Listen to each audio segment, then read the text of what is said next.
Hello, my name is Marcus. I'm the compiler of a collection of therapy quotes entitled 1001 Windmills of the Mind, a collection of advanced self-help quotes taken from what's often called the psychodynamic or the psychoanalytic perspective, which long ago, as I understand, is referred to by some or perhaps many as philosophical medicine or narrative medicine, helping with the ongoing tradition to know thyself, make the unconscious conscious, because much of our history is unknown to us, and as we all know, the tendency is, at least from a personal point of view, from a person's point of view, that if they don't know their traumatic history, their traumatic script, the unconscious system, the unconscious motivation, the unconscious imprint, the unconscious internal working model, the unconscious psychic stencil, getting prototypes laid in, internal working model, procedurally known, implicitly known trauma that took place in a part of the brain that doesn't know time, and there's trauma there.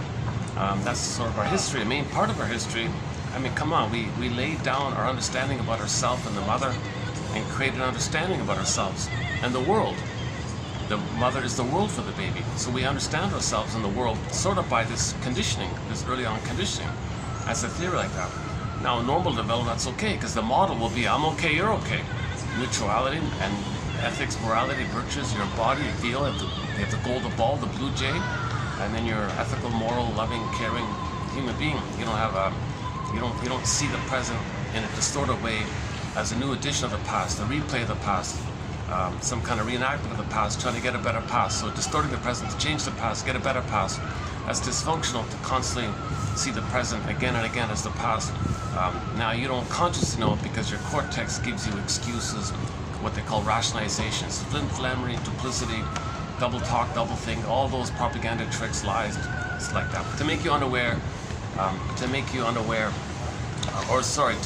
believe your fake self is your true self, to make you unaware of the pain of losing your true self, which might be sort of the main message. Maybe that's a summary way of, I'm going to explain the song in the background. I don't know if you can hear it, but I'm playing a song from the Peer Gynt soundtrack. So I want to talk a little bit about the Peer Gynt story. So when we started this collection almost 5 years ago, I did post some quotes. Yeah, there's a little, yeah, can you hear it?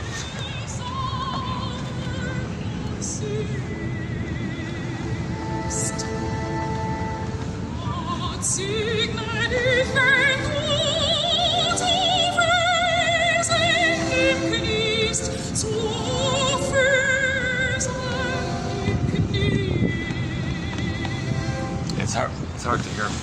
I've got two understandings of that song.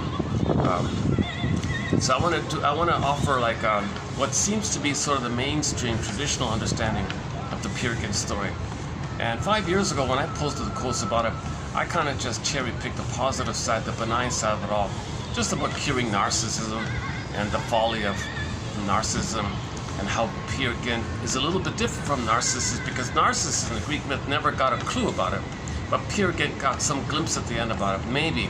But when I read this article this morning, which wasn't an article, it was actually a transcript of a lecture a guy gave back in 1920, can you believe it? One of Freud's circle guys. Some guy in Freud's circle, I guess he got his ring. He was only 23 years, a young guy. A 23-year-old doctor gave a lecture to his buddies there. Vienna Psychoanalytic Institute, whatever it is, I forgot. And I thought, and they have that transcript. And I thought, so let's revisit this Peer Gynt story. Let's put this on the side here. Yeah, okay. So that's so 5 years ago, I was just going with the idea that it's sort of an evolution.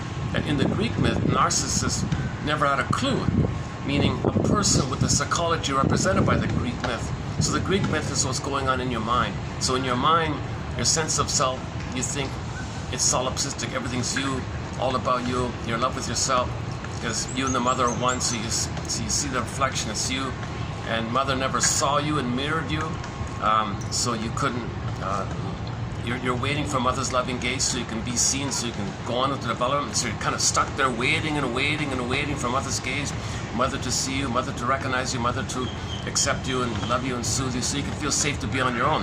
Now in the myth, that myth means the person with that psyche never got that experience. They never got mirrored by the mother. So in the mind like that, the myth in the mind, like a dream, think of it like a dream. So the dream in the mind, the unconscious, imaginary imagery is kind of like There's a personification of you, in a sense, waiting and waiting from others to see you like that. And you can't develop, that's called the arrested development, or oral fixation, or narcissistic oral fixation. And you're cursed with this kind of curse or destiny, or wrestling with this kind of imprint or script or something. You're kind of stuck with this curse, quote unquote, where you're still waiting and waiting and waiting for mother to come and see you. Now, when a baby is normally seen and loved by the mother, it's a blissful feeling called paradise and Garden of Eden. They never got the paradise, so they're still waiting for the paradise. So all he's got is taking refuge at the point where he was frozen, where he's supposed to get mother's mirroring. Okay, so i.e. the baby and the mother are one, right? The baby's nursing, the baby's in the uterus, he's one with the mother. It's all he sees, all he thinks. Doesn't understand the mother's separate. Okay, this phenomena of full appreciation of self and other differentiation is there fully in the uterus, of course. It's there in the extended social interpersonal womb, I theorize, between birth and 4 to 5 months. Although there may be glimmers, he senses there's a mother behind. If the mother's really good, the baby might feel, oh, there's a mother there. But if there's pain, he just regresses to part object and he focuses on the nipple and the breast, forget about the mother, and he wants to survive. Different theories of some Fairbairn's theory about that. Anyways, this phenomena of the baby thinking he's a king and a god, magic sorcerer, omnipotence of thought, unconditional hallucinatory omnipotence, it's all about him, he's center stage, he makes everything happen. This kind of phenomena where he's entitled to receive and he's one with the mother. So he's one with the breast, the first mother is the breast, nipple in the breast, and he thinks he owns it, it's his possession. It's a thing called undifferentiation or non-differentiation, famously known as, he doesn't know where he begins and ends and where the mother begins and ends. Called symbiosis, merging, fusion, participation mystique, unio mystica, Garden of Eden, Shambhala, Shangri-La, Nirvana, Paradise, Avalon, some kind of paradisical state, no sense of time, no sense of being real place. He's dispersed, he's the universe, he's everywhere. So there's a kind of oceanic feeling, oceanic bliss, oceanic blissful oneness, oceanic ecstasy. No one knows how to describe that. That's why you got poetry to try to approximate this thing. So the baby's in a blissed out, hugely spellbound trance. So Narcissus looks at a pool of water, he's in a trance, sees a reflection. They say he's in love with himself. That's a shortcut way of saying he's spellbound, fixed in his blissful state. So it's kind of a, later on, that leads to addictions, because there is a blissful, ecstatic quality to it. The baby's meant to just go through that phase, part of the development. It's not meant to go back there, but if you're stuck there and you're always doing things to give you fantasies to get that out. So you do things in the present to remind you of the past, then you might be addicted. So you use substances, cigarettes, alcohol, food, whatever. It gives you, they function as a missing breast called the ersatz self-object, or they function as an addictive trigger mechanism to bring up the old fantasies of when you were one, when you were in that place like the Greek myth. So when you're in that place, you go, wow, he's in love, right? A blissful feeling, honeymoon feeling, right? So he feels like, so people use substances or activities to elicit those old fantasies that he did have once upon a time, where he was in a blissful, safe place. So he's taking refuge in pathological nostalgia of the good old days like that.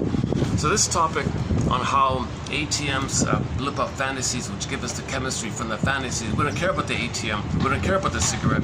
We want those fantasies which give us the chemistry around those fantasies. This topic is discussed in Allman and Paul's excellent book called Narcissus in Wonderland. How are we doing here? Okay, hang on a sec.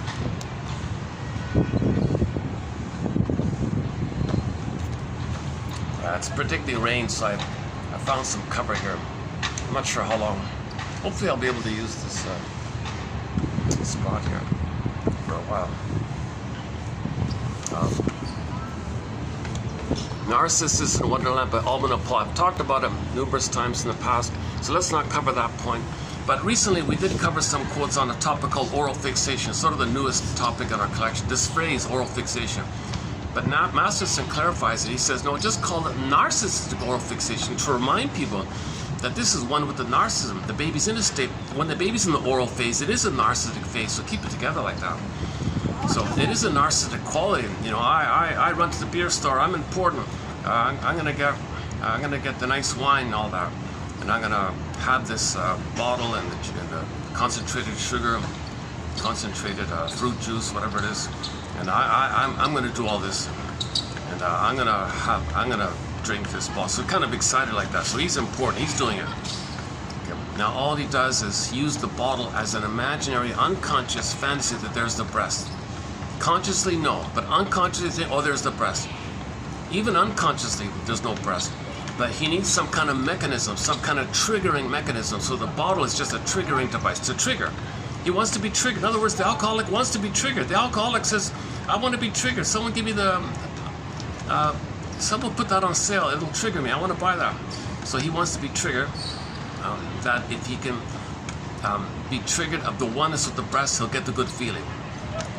The means doesn't, it's the end he's looking for. It doesn't care about, it could be the cigarette, it could be the food, it could be more extreme items, more dramatic efforts. If the trauma is very severe, he might want a deeper stimulus in the brain, to a deeper pain, to have a deeper regression, to get a deeper fantasy, because you're compensating. So there's different degrees of this kind of thing. Anyways, narcissist looks at the pool of water, right? He sees a reflection, he's stunned there. So I was thinking 5 years ago, I was just making like I'm not a shrink or a professor, keep disclaimer times 1,000, I'm not a doctor. I'm finding quotes, posting them. You know, yesterday I did a lengthy disclaimer. Can I refer you to my disclaimer in yesterday's video? Then at that little park, that new park, with Rover. Yeah, Rover. Just got a glimpse of a dog there. Let's call that the Rover video. I did a lengthy disclaimer.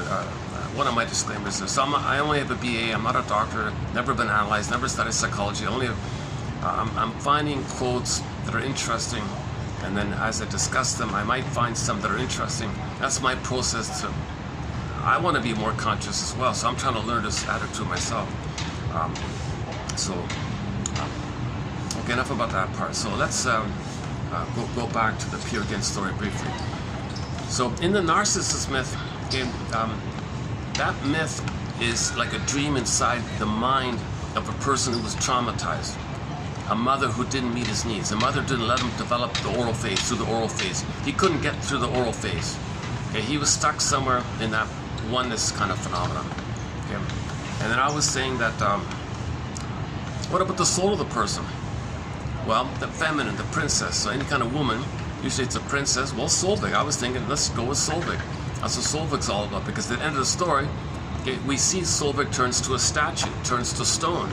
Okay, that's the emotional body going flat, pin in the collar go flat, like hardened like that. So Echo, and they even say Echo turns to a statue, Echo turns to stone, right? So in the narcissist myth, Echo, the soul of a person, turns to stone. Not literally, it's just a metaphor, meaning the emotional body, the juices can't flow. Actually, he said, Ibsen talks about the juices idea. So the juices run out, then he turns to stone, means dried out. It could be like frozen or petrified or stuffed animal. It could be dried out, made of sand or something. It doesn't have to be stone. Just something that implies something that's like Velveteen Rabbit, doesn't feel real and alive. So the outcome of trauma is you don't feel real and alive. That's called embodiment and soulment. Your beingness, your feminine, princess.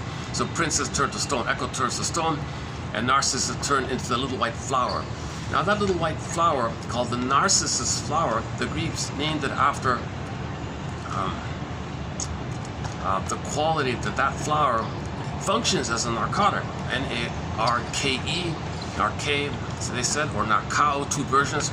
And they both mean the narcotic quality, meaning that flower, apparently, I don't know the details, that flower, they believed long ago, gave people delusions and illusions or something. So they would name the psychology of narcissism after that flower, because he's in a delusion that he's a little king and a god like that. He's in a grandiose, solipsistic, all about me, I don't need you, I'm self-sufficient, who cares about you, it's all about me. So that's narcissism, famously known as narcissism. So narcissism is addictive. It's an addictive thing to be a narcissist. Anybody who's narcissist, they're addicted to the chemistry in their brain, where they have a frozen fantasy that they're one with the mother, and the mother's them, and the one with themselves, in love with themselves, they mean. But the other one, the mother, is the mother, so they're in love with the mother, but the mother's them. So it's all fused up like that. Okay. So at the end of the story, we don't see any clue in that story of the Greek myth of him being aware of this. It just told you bluntly. He turned to a flower, the soul turned to stone. And then 5 years, then I was saying what the Peer Gynt story, it's because at the end of the Peer Gynt story, he had some questions at the end. At the end of life, he's an old man. Where's my soul? Solvik, where you been? That's a soul. Are you kidding? I'm your soul. You've ignored me. You ran away from me. You ran away from feelings. You ran away from feeling embodied and real. You were a narcissistic playboy. You were ambitious and I mean, in a false way, thinking you had to be true to your narcissistic self, your defensive self, your egomaniacal self. You were so obsessed with preserving your addiction to greed and envy like that. So you ignored your soul. So at the end of life, he had this kind of question. It came to him, oh my God, I think I missed it or something. And then there's different versions about the ending. So in the animated version, I like the animated version, 1979, is that right? 1979 animated, a 30-minute animated version of the Peer Gynt story by a guy named Adam Krzyzewski. It's originally in Russian, but there's English subtitles. The English subtitles are very good. YouTube, for some reason, keeps pulling it down. It gets up, it gets pulled down. I just checked this morning. I couldn't find it. Maybe it's there. I got to dig around. If you can find it, if you can find Adam Krzyzewski's animated version of the Peer Gynt, I think in 30 minutes you'll get a clear snapshot of what the whole story is. They give you the basics. It's very clear. It's very concise. Very condensed. You get a real impression of what the whole Peer Gynt story is about. There's nothing else out there. There's some silly, frivolous little, you know, for kids, some little frivolous. They don't touch about the story. They don't talk about the story. So that's unfortunate because there's no film about it. There's nothing out there about it. But it's a very powerful Ibsen. You know, the guy who wrote this play, Ibsen. He had a very kind of an intuition about this whole thing because he was. So we'll get to that quote in a minute, yeah. So anyways, I was going with the theory that Solvik is like the princess turned to stone, like Echo turns to stone. But maybe I'm missing something. Maybe let's include the main, quote unquote, the regular, more mainstream version of the Peer Gynt story, which is more grimmer. Maybe I had a resistance to it myself. Maybe I didn't want to think in those kind of terms. No way. No mother does that. No mother looks to their son and has the delusion that their son is their husband and treats him like the husband. And as these fights, and they fight with the husband, they fight with the teenage son like it's the husband. No mothers do this. That's too much. You're crossing a line here. I thought, I don't know, but this is like a long ago. This was in ancient times. He was in an isolated, cold place or something, and he said that maybe there were these kind of psychological, ancestral kind of things, and that's what the story's about, this kind of psychological, not a physical, psychological kind of thing, where the mother, because in that story with the Peer Gynt, the father's not around, right? He's the only son, and they got a mother there. So you got a mother with no fellow around, father's gone or something, he's only got the one son, and she seems to talk to him and interact with him as if that's the husband or something, and he should take care of her. He should understand her and forgive her and serve her and please her. So unknowingly, unconsciously, he said, I'm out of here. So he took off, right? Did all these escapades, ran around the world looking for, he doesn't know what he's looking for.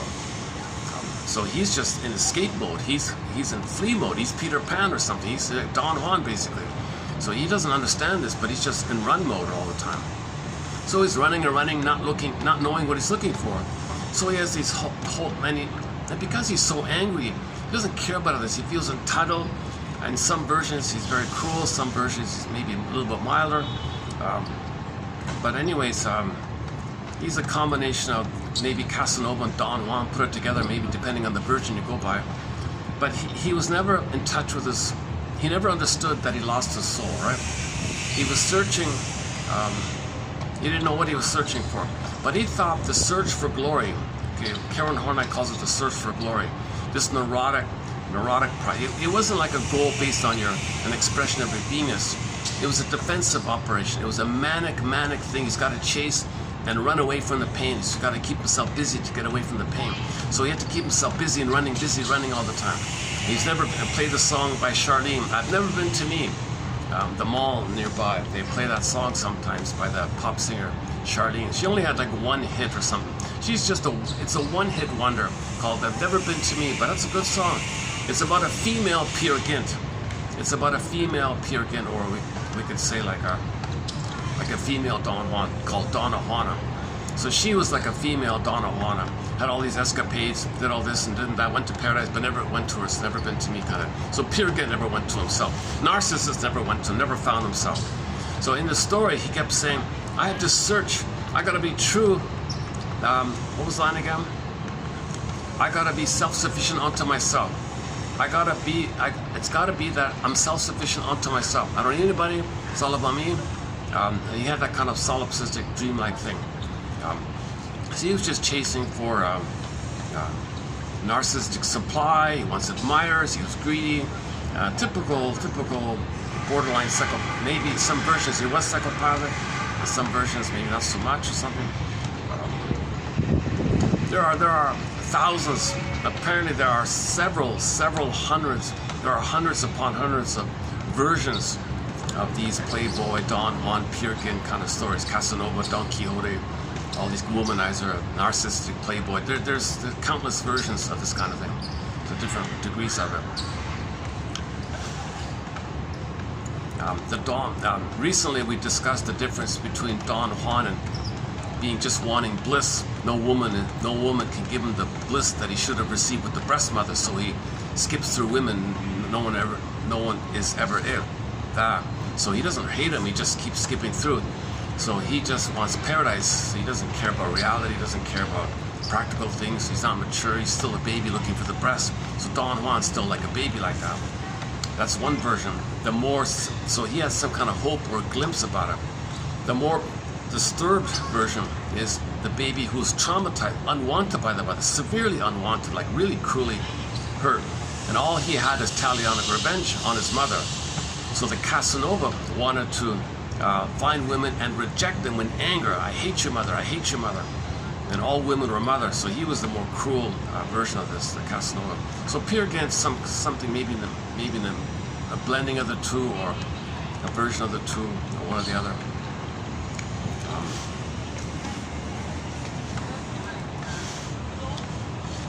Okay, so Karen Horney is our lead authority on this topic. Karen Horney, one of our mentors, and I learned about the whole Peer Gynt story through Karen Horney. She does a great job about it. So 5 years ago we posted those quotes. So sure enough, this morning to my surprise, I wasn't looking for it, but I discovered by chance a lecture that one of Freud's underlings gave, a 23-year-old guy named it's either, for Pete's sakes, either Wilhelm or Wilhelm or something like that. Rick or Reich, I don't know how you pronounce his name. So he's oftenly quoted. He's well known, got a lot of books. But at the very end of life, there's a controversy about him. No one knows if it's true, if he's being blamed for something, or he really did those bad. It doesn't make sense. He's an intellectual powerhouse. Like, he's really a smart person, and he's the first person to write a book about, how psychology affects your body. Like, he was sort of someone said he was sort of the first true pioneer in that kind of area about how the psychology affects your body, like the body and mind. Later on, you had people like Alexander and those other people, John Sarno and all that. But early on in the 1900s or whatever, he was sort of, or 1920s, he was sort of doing it. So anyways, there's a book called the early, what's it called again? The early writings, early articles, early something. The selected early writings, Wilhelm Reich or something.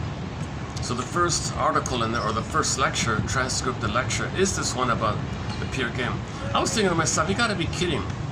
You got a 23-year-old guy, he just became a medical doctor, he just finished his thing, became a medical doctor, and already he's giving a full, lengthy, detailed, intricate, detailed knowledge, insightful, very insightful interpretation of his take on the Peer Gynt story. And it's different from other people's takes, and I don't know, he kind of thinks, he focuses more on, it's about this man's unconscious psychosis, and he has all these, snippets all throughout Peer Gynt.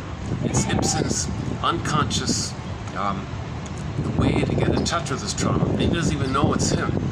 Like, he might not even know it's him. He's just, because he said poetry, the whole thing's a poem, right? The Ibsen thing is a poem, apparently. I haven't read it, but I just read the quotes. If shrinks talk about it and they'll include a quote, I'll read those parts. I don't know if one day I'll read the whole thing or not. But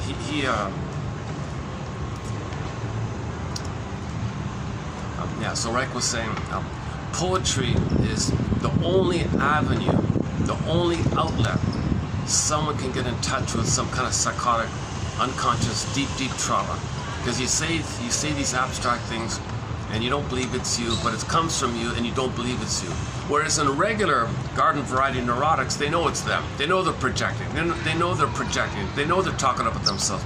They know that the protagonist in the novel is them. Like, that's neurotics. They're in touch with that. But the more deeper stuff where you don't know it, you got to turn to some more abstract, flowery kind of wild stuff. So the Ibsen poem has some wild, exaggerated imagery and things like that. So Reich was saying, well, that's his psychosis. He had an unconscious paranoid psychosis, this Ibsen guy. That's his theory. But he doesn't function in society in a paranoid delusional state, but he's got paranoid ideation of the early trauma. And that's what poetry helps you to get in touch with those deeper kind of things. Okay, I'm kind of stretching it here, but let's dig it up here. Let's just read it. So I'm going to read the quotes by Ibsen, selected by Mr. Reich. So this is not Mr. Reich speaking. This is the man himself, Ibsen himself here. Yeah, the first one's a great one. The first one's really good. Hold on a second.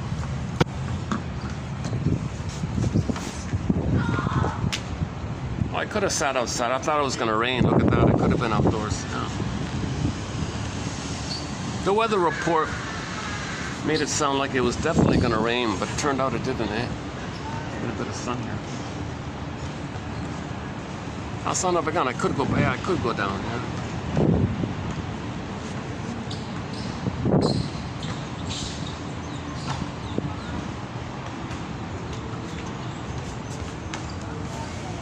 Okay, so this is they're easy.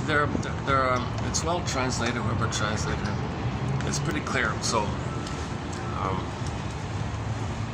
so the first quote is, "Shall I compare thee to an onion?" Okay.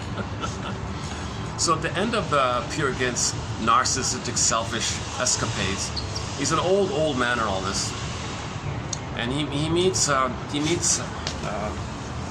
some personification of some voice that represents the truth, some voice that represents maturity or something healthy or something, or some wisdom, some wise old man voice called the button guy or button master or something. I forgot his name. In the cartoon, you see him there at the end, this wise old guy like that, and he's saying, "Geez, Peer Gynt, man, oh man, the lesson, you've ignored the developmental task to find your authentic self, your real self. What are you talking about? I've always been true to myself. I've always been true to myself." Okay, you're true to your narcissistic, grandiose, delusional self. You're true to your infantile self. Yes, we get that. That's not what we mean by be true to yourself. You got to find your true self, your authentic self. There's a difference between your false delusional self and your authentic self. The false self is there when the real self is missing. The goal of life is to find your authentic self, your ontological self, your sense of self, your beingness, your soul, your embodiment, feelings and ethics, moral, blue jay, bluebird of happiness within, golden ball, radiance of feelings and feeling real and alive, wide range of feelings, affection, tenderness, creativity, spontaneity, the whole spectrum of embodiment and being embodied like that. You're just in this little bubble in your mind of delusional little god like that, and you're addicted to some kind of a chemistry in your mind, and you're just manic like this. So that's not true to yourself. And throughout the play, he was saying, "I gotta be true to myself. I gotta be true to myself." And he didn't know what that really meant. So Karen Horney clarified that point a fair bit. So anyways, back to the Ibsen one. So at the end of the story, this wise old man says,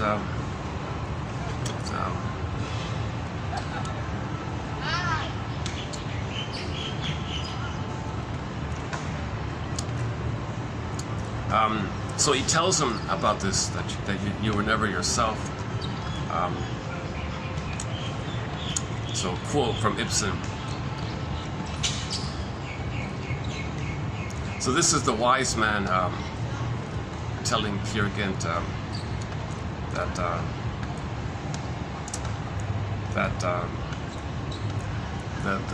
the know thyself purpose in life was missed on you. You missed it or something. It was wasted on you, he said. What, after all, is this being oneself? Well, being oneself means slaying the delusional, grandiose, solipsistic self. But that answer is probably wasted on you. And therefore, let us just say, quote, above everything else, it's observing the Great Spirit's intentions in all things. But what can one do if one's never found out what the Great Spirit intended? One just has to guess. That's sort of the conclusion of it all, right? So just guess. Just trial and error experiment. Just find out there's a difference between your false self and your real self. Just guess.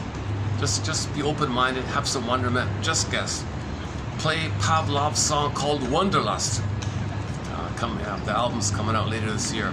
The classic rock band Pavlov's Dog is coming out with a new album later this year, 2025, called Wanderlust. So just guess, just wonder, just.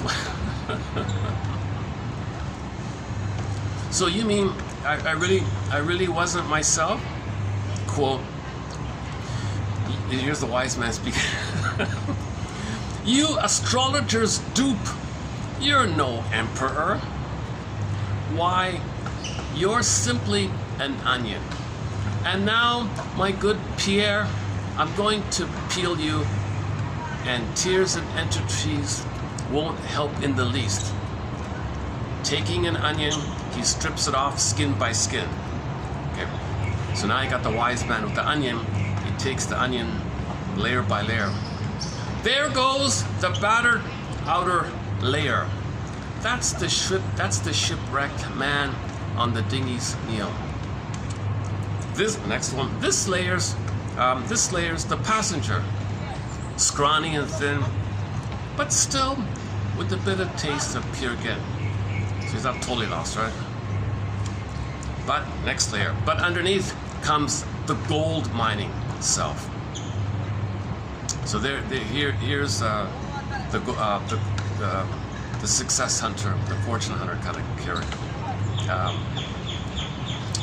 The juice, whatever soul you had, by this point, it's gone. By the third layer, it's gone. This next one here, this rough skin here with the hardened patch, is this fur trapping hunter from the Hudson's Bay. I'm surprised they mentioned that one about that. I didn't know that was in there.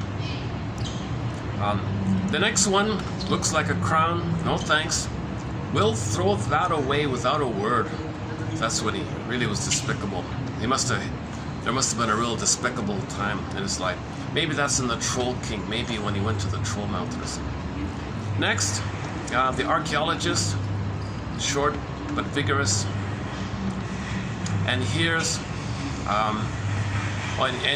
you thinking you're some kind of prophet, some kind of superior being, juicy in flesh. Oh, wait a minute, it stinks. It stinks of lies, as the saying goes, and would bring the tears to an honest man's eyes. So if you get to know this character in real life, you'd cry for him. You'd have to cry for him.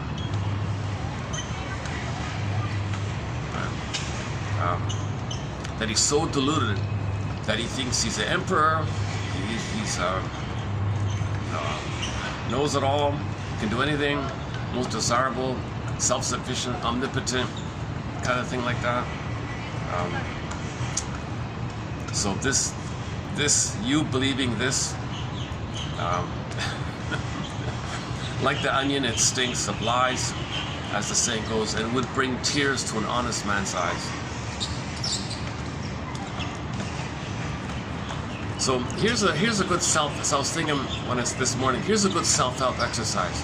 Take an onion, go to a store, buy an onion, and do that for yourself. Yeah, here's me when I thought such and such, throw it away. And next layer. Yeah, here's me in my 20s when I thought this and that, throw it away. Oh, and here's me during that time, throw it away. And just keep going like that until you cry. until you realize it's all fake stuff. It's all BS, BS, BS. Go through the layers of your BS, your excuses, your rationalizations, your flim-flamming, your duplicity, your false things like that. Because you got to go through that process.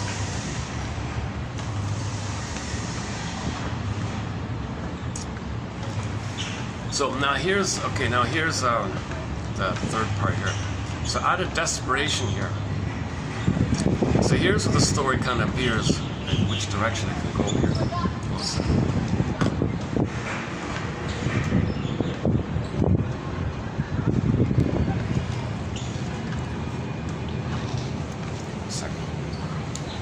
Okay, so now in the story, so here's sort of like a branch kind of thing. So all throughout the story, whenever Peter got in trouble, he'd call out for his mother. Mommy, mommy. You know. So when he was in trouble with the Troll King, Mother, where are you? Please tell me. And the mother would appear or something. So in his mind, he was always tied to his mother. The conclusion is, he was married to his mother in his mind. Enter the self-help book entitled When He's Married to Mom. Okay, that's the conclusion of the Ibsen story. That he unknowingly is married to his mother. So now he's in trouble. Now he's at the end of life. He finds out from the wise man that he's been a fraud the whole life. Now he's in a panic. So he does it again. He does it again. Mother, help me, help me. So he now there's a Solvig image. So now what is Solvig now? Is it his lost disassociated feelings? Or is it an echo or ghost of the mother or something like that? Okay. So now in his panic to get some kind of answer to this puzzle, he said here, Solvig, please tell me,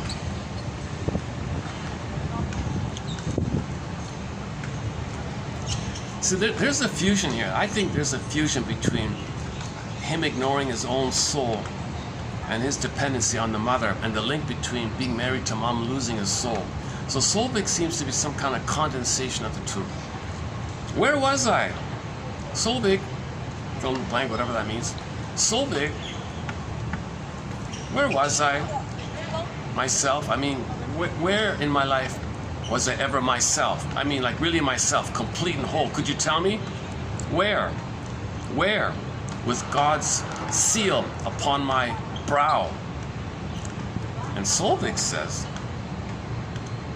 in my faith, in my hope, and in my love.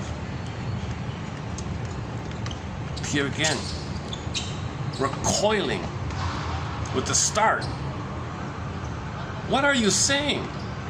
You juggle with words. You are mother yourself to the lad who is here. And Solvig says, I am. But who is this father? It is he who forgives when a mother prays. Oh my God, he's screaming in pain and he's crying and what the hell here? You mean I've been married to you, mother? You've been my wife in effect? Oh my God! And he loses himself. He's lost. Oh, purest of woman, hide me, oh, hide me within your love.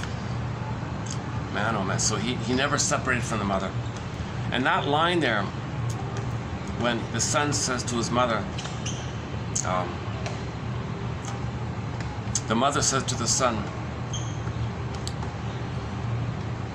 the father is the man who forgives his mother.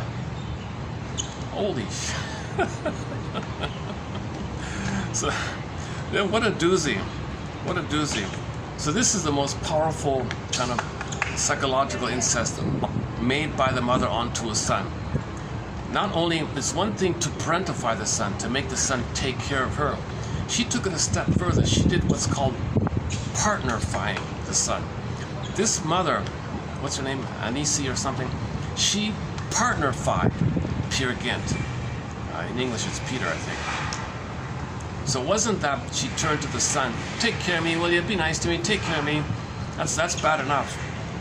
But she really crosses the line when she treats the son like an intimate, like emotionally, like they're a couple, like a romantic couple.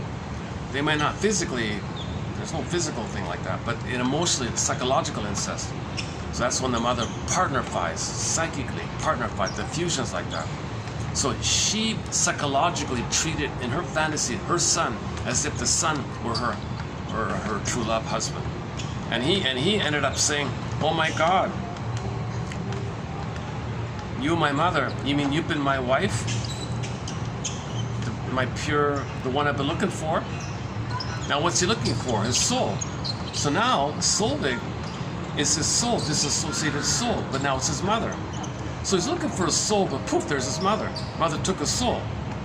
You see, mother took a soul. So when he's looking for a soul, poof, there's the mother. Yeah. So when he's looking for a soul, Solveig, there's my, where are you, Solveig? Poof, there's his mother. What the hell? I'm not married inwardly to myself. I don't have a connection to myself. I'm only married to my mother, kind of thing. And now the lullaby. So now he's gonna collapse. He's 90 years old, whatever it is. He's an old man. So he says to his mother, now of course in reality the mother's long gone. She's not 160 years old. She's not 150 years, whatever. He's 90 or whatever. But in his mind, he has a delusion that his mother's gonna sing him a lullaby in her arms to comfort him. Because once again, whenever he's distressed, mother's there. So at the very, very end of life, in this version, as I understand it, he didn't take the advice of the wise man to guess around and find himself. He just went back to his mother, and in the conclusion, in this version, mother sang him a lullaby. So the lullaby, sleep now. So in his delusion, in his psychotic delusion, in his schizophrenic delusion or something, he's on the ground or I don't know, he hears his mother saying to him, sleep now, dearest son of mine, I will cradle you, I will guard you. Child, you have nestled on your mother's knee. We two have been playing all the livelong day. See, that's not right? For a little boy to play with his mother the whole day in the field, to go to the amusement park with your mother. You go with your peers, you don't go with your mother on the roller coaster. Huh? Child, you have lingered at your mother's breast all the livelong day. God bless you, my joy. Child, I have held you close to my breast all the livelong day. You are weary now, sleep now. Dearest son of mine, I will cradle you, I will guard you. Jesus Christ, holy son of a gun. This is more severe. So the way he was explaining it. So now, shall we play the song now? So here's the lullaby. Here's the opera singer Elizabeth Gruner's opera version of that song. So the lyrics you hear in German, I'm assuming, is what I just read out. Should we play it out here? It's almost 5 minutes long. I'm not sure. Parts of it are so low in the audio, but let's give it a try.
it's still going on.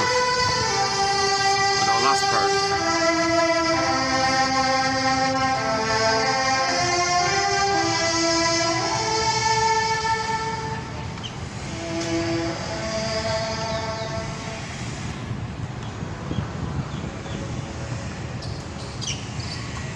Is that it? Well, okay, there's the conclusion. Okay. Well, I just interrupted the lullaby, right? So this is Peer Gynt's fantasy of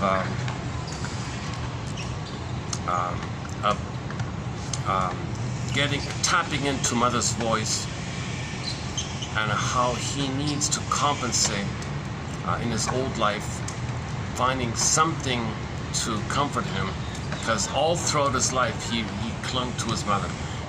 This guy never had a girlfriend. He was a womanizer, a playboy, Casanova. He could never love or connect. He couldn't have friends. He couldn't have a girlfriend or a regular friend. He exploits and cheats and lies and all that stuff, right?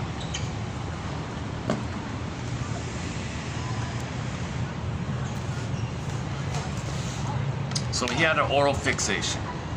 The oral means the nursing time, the first 18 months. If there's a trauma in the first 18 months, to one degree or another, it can lead to this Don Juan playboy Peer Gynt phenomenon, where they can't love like that.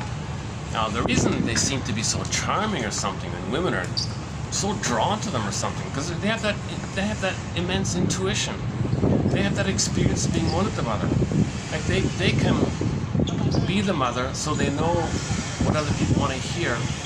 They can say what others want to hear. They have that immense kind of immediate fusional sense that they learned it with being one with the mother like that. So they have that kind of a template or proto or some kind of template there. So when they meet people, they immediately pick up how did the boy survive with the mother? Say what the mother wanted. Say what the mother wanted. So when Peer Gynt was a baby, remember, the mother wanted the baby to take care of her, so the baby had to learn to say what she wanted. You want me to say this? You want me to do this? Okay. So he can go through life presenting himself like, oh, you want this, you need this, you like this, you want this. So he had that kind of ability to woo people so much, right? So you got to be careful when people are too flirty or something like that. Women as well, not just men, right? There are female versions of Don Juan called Donna Juana. And the extreme one is the femme fatale one,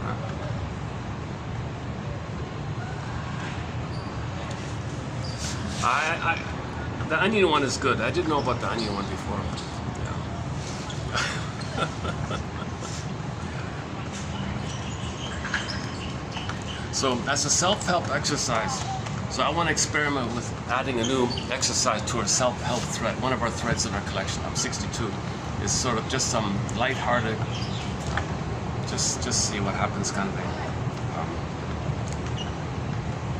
Or just imagine in your mind, yeah, that's one, yeah, that's me being that, that's me thinking that, believing that, that's me doing that, that's me in that job maybe, that's me thinking in this way, and that's me thinking in that way. Just go through the layers like that until you cry. Keep peeling until you cry. Keep confronting your excuses, your rationalizations, your flim-flammer, your duplicity. That's all fake stuff. Those fake things are meant to make you unaware of the pain. Right. Is that it? Okay, okay, hang on. Oh, this one's from the author, right? Okay. This is from the lecture. Poetry, and so imagine 1920 in Vienna somewhere, some 23-year-old guy giving a lecture, standing at the podium, saying to the shrinks in the auditorium, poetry is only 23, right? Poetry and the visual arts are forms of conflict resolutions, and the roots of these conflicts are to be sought in childhood. Okay, so art are forms of your facing your conflicts. The conflicts come from childhood. So you're trying to face your inner conflicts using art, poetry like that. Infantile emotional needs are the basis, are at the basis of poetry. But the important question is, how strongly are they charged with energy, and which specific cases? In many cases, poetic fantasy, in many cases, poetic fantasy shows fewer traces of unconscious censorship than neurotic fantasy does. So you're a little more free, right? You have more of a license to free associate and just blurt out whatever. The 40s, you don't censor yourself because there seems to be that kind of see, poetry doesn't need to follow any kind of conscious verbal logic. See, in the unconscious, there's no linear logic. So you can have a content, you can like in dreams, things can morph and mean many things and flip things and represent other things. That can mean that can mean that. So you're really, it's like producing dreams in effect. So many poems are kind of like dreams, and that's this theory. The whole Peer Gynt story is one massive sequence of dreams, like any fairy tale, like that. We cannot dismiss the idea that the hero of an artistic fantasy is, unbeknownst to the artist, a projection of his own ego. I think usually it's the other way around. I think usually most people assume that the protagonist, that the author is talking about himself through the vehicle of the protagonist. There may be a added fantasy things, there may be some added colorations or something, but at heart, the protagonist of the story reflects something the author is trying to face in himself. That's the neurotic area. But his argument is, no, Ibsen was dealing with psychotic stuff. So he didn't know. In other words, Ibsen doesn't believe, he doesn't know that Peer Gynt is him. He doesn't think in those terms. He just produces it all out. I don't know why I'm just saying, I don't know what it is. He's saying, no, that's you. You feel, because it's so deep like that, so psychotic like that, you don't believe it's neurotic stuff. So neurotic, you're in touch with it. Psychotic, you're out of it. Now, he's a functioning person and all that, but he doesn't function in the world in a delusional way. But underneath, he's facing some. Why does he have problems in relationships? Why is he still infantile or something, so childlike, that kind of thing.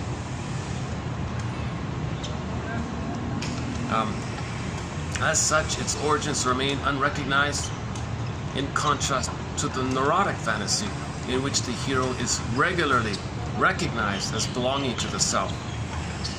Ibsen borrowed heavily from folk tales and fairy tales of his area. So Ibsen borrowed the dream motifs from well-known established fairy tales in his region. So the Grimm's version of the Norway. So what the Grimm's brothers were for Germany, I guess this Asbjørnsen and Moen are for the Norwegian fairy tales.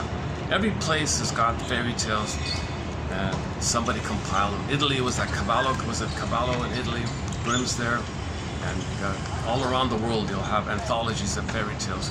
And the funny thing about these anthologies, same motifs, same stuff. It's all the same motifs. Psychic splitting, goddess and demons, psychic splitting. Oral rage, those are the monsters. Oral rage, baby's in rage. Baby's in the oral phase, taken in, mother's hurting him, he's in rage, and you got a monster now. All these fairy tales have scary monsters and things. You have the goddess one, that's what you need.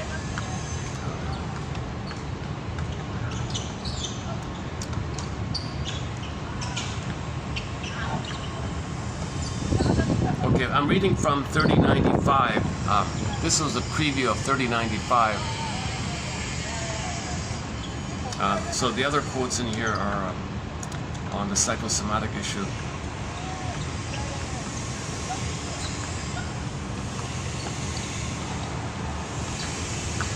Okay, there were some the other quotes in 3035 are just sort of some little historical, general kind of quotes.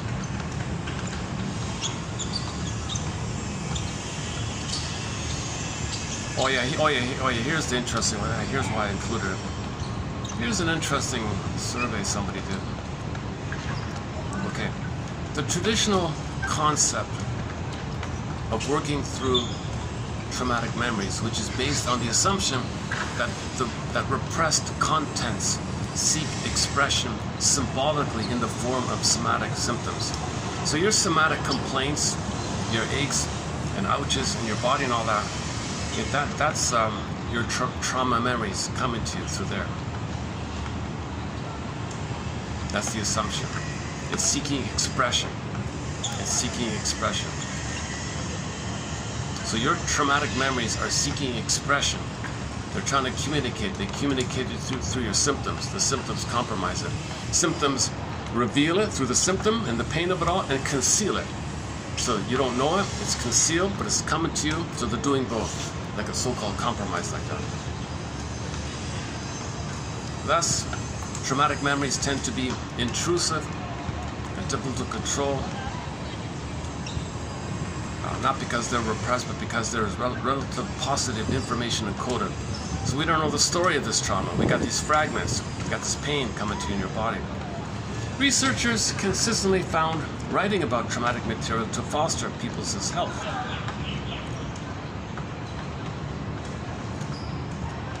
Okay, free association in writing form.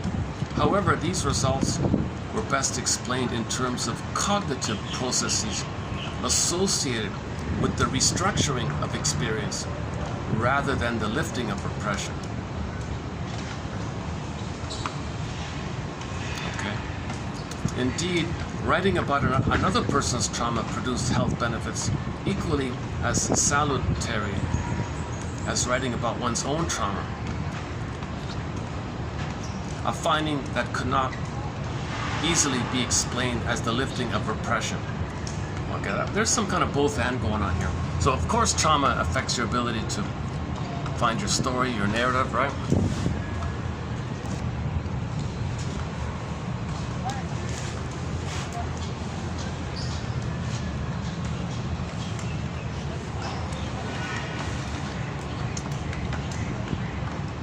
Okay, still doing okay, all right. So the experiment was, I don't know what it was. They had like, whatever it was, 500 people with trauma would write about their, would write what they know about the trauma, right?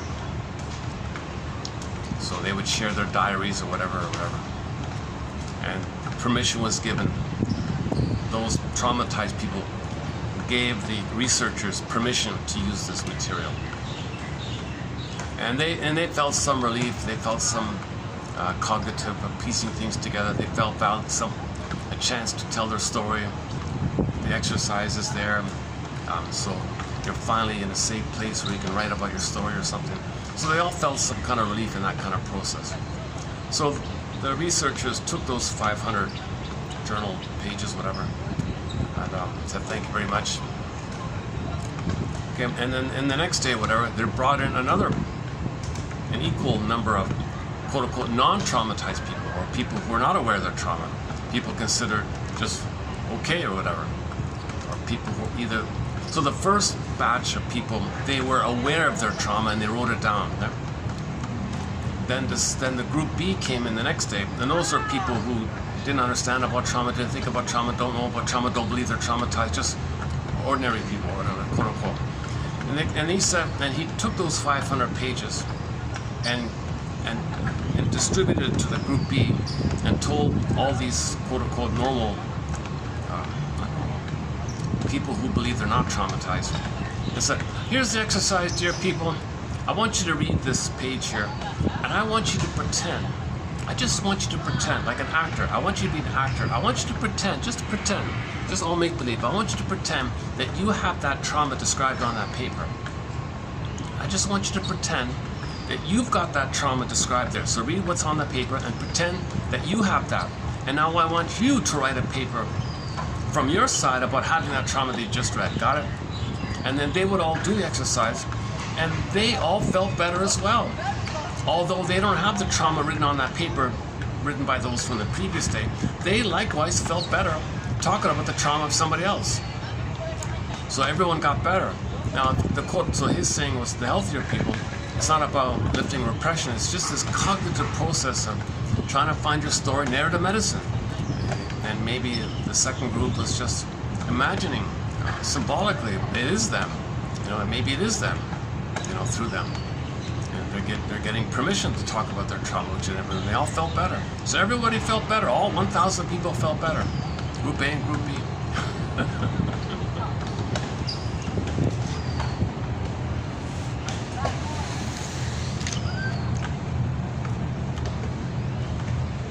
So grief is healed when it's witnessed by a caring witness.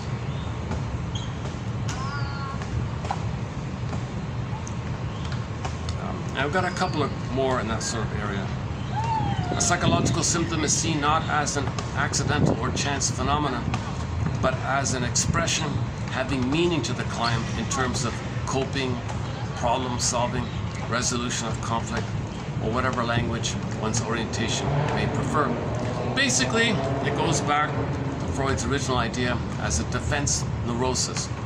The symptom therefore is seen not as the problem. The symptom is not the problem. It's an attempt to solve the problem. The positive intention of the symptom is trying to work with the problem, to do something with the problem. Oh, the groups come out. I'm in the smokers section here, but if the smokers come out, they'll go over there, where the bushes, right? That's why I came on this end here. There's always meetings and things in here.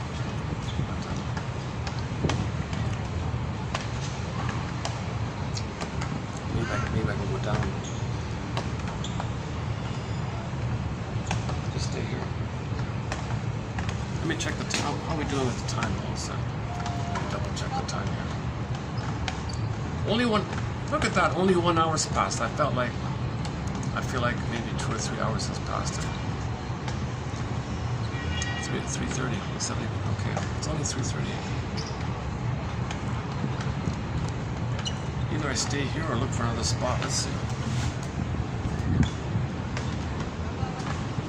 Well, we've got some picnickers over there.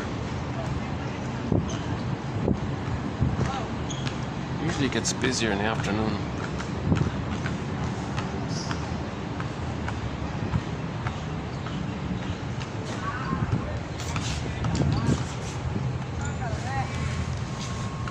I guess we're okay. No big tour groups in today.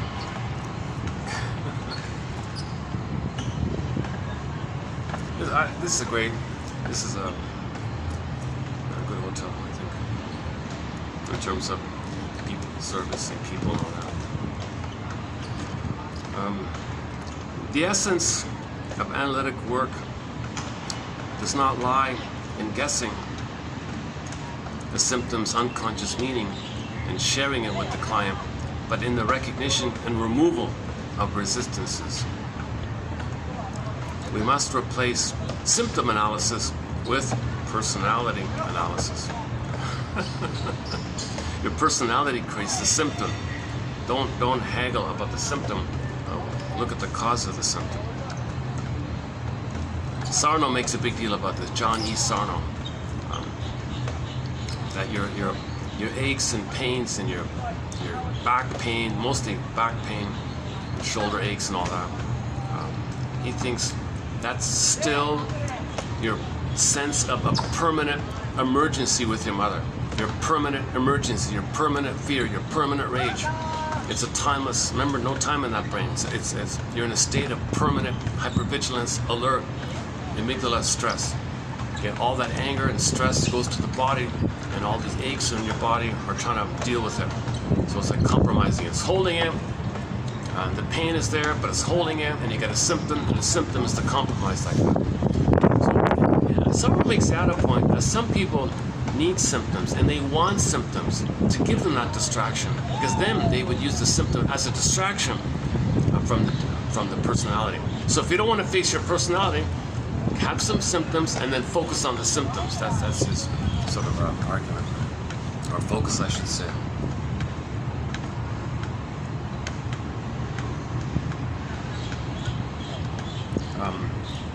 The traditional, the traditional concept of working through traumatic memories, which is based on the assumption that repressed content seek expression symbolically in the form of somatic symptoms. So your symptoms are symbolic of your traumatic memories. Traumatic experiences interfere with normal memory consolidation and tend to produce fragmentary traces that are not well integrated within other aspects of remembered experience. Thus, traumatic memories tend to be intrusive and difficult to control, not because they are repressed, but because there is a relative paucity of information encoded. So back to the writing, you got no information. The child can't know what happened. So when you're writing, you're free associating, you're building that. Okay, and so on. Okay, let's read it out. Let's let the iPhone read it out. Do you prefer the male or the female voice?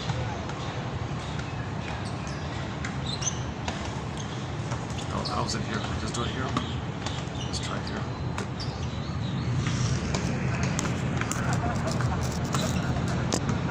Not much of a view, but anyways, okay, let's read it out.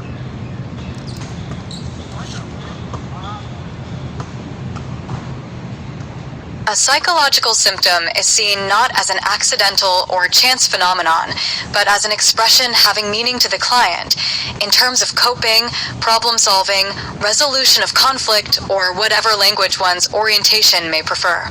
Basically, it goes back to Freud's original idea of a defense neurosis. The symptom, therefore, is seen not as the problem, but as the attempt to solve the problem. W. Galen. The essence of analytic work does not lie in guessing a symptom's unconscious meaning and sharing it with the patient, but in the recognition and removal of resistances / we must replace symptom analysis with character analysis. W. Reich. The traditional concept of working through traumatic memories, which is based on the assumption that repressed contents seek expression symbolically in the form of somatic symptoms. Traumatic experiences interfere with normal memory consolidation and tend to produce fragmentary traces that are not well integrated within other aspects of remembered experience. Thus, traumatic memories tend to be intrusive and difficult to control, not because they are repressed, but because there is a relative paucity of information encoded. Researchers consistently found writing about traumatic material to foster participants' health. However, these results were best explained in terms of cognitive processes associated with the restructuring of experience, rather than the lifting of repression. Indeed, writing about another person's trauma produced health benefits equally as salutary as writing about one's own trauma. A finding that could not easily be explained as the lifting of repression. G. Bonanno and S. Kaltman. You astrologers dupe. You're no emperor. Why, you're simply an onion. And now, my good peer, I'm going to peel you, and tears and entreaties won't help in the least. Taking an onion, he strips its skin by skin. There goes the battered outer layer. That's the shipwrecked man on the dinghy's keel. This layer's the passenger, scrawny and thin, but still with a bit of taste of peer gent. Next underneath comes the gold mining self. The juice, if it ever had any, is gone. This rough skin here, with the hardened patch, is the fur-trapping hunter from Hudson's Bay. The next one looks like a crown. No thanks. We'll throw that away without a word. Next the archaeologist, short but vigorous, and here's the prophet, juicy and fresh. It stinks of lies, as the saying goes, and would bring the tears to an honest man's eyes. What, after all, is this being oneself? Being oneself means slaying one's delusional / grandiose / solipsistic self. But that answer's presumably wasted on you, and therefore, let's say, above everything else, it's observing the master's intentions in all things. But what can one do if one's never found out what the master intended? One just has to guess. Where was I? Myself, complete and whole? Where? With God's seal upon my brow. Solvague in my faith, in my hope, and in my love. Peer Gent. Recoiling with a start, what are you saying? You juggle with words. You are mother yourself to the lad who is there. Solveig? Ja. But who is his father? It is he who forgives when a mother prays. Peer Gent. His face lights up, and he cries out, my mother, my wife. Oh, purest of women, hide me, oh hide me, within your love. Solveig's Lullaby.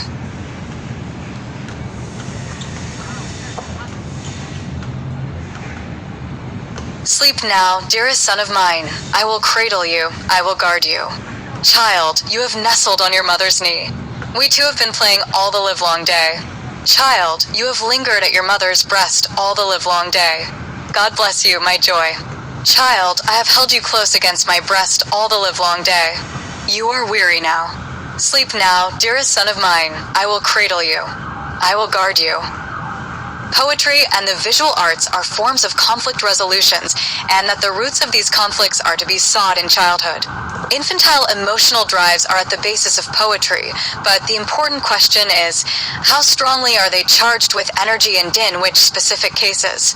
In many cases, poetic fantasy shows fewer traces of unconscious censorship than neurotic fantasy does. We cannot dismiss the idea that the hero of an artistic fantasy is, unbeknownst to the artist, a projection of his own ego. As such, its origins remain unrecognized, in contrast to the neurotic fantasy, in which the hero is regularly recognized as belonging to the self. Passage, Jaeger, and Schlenther inform us that Ibsen borrowed the material from the folk tales and fairy tales of Asbjornsen and Moan. H. Ibsen. TQ 3095. Oh, the phone has updated itself. It now reads the final number there at the end. TQ 39.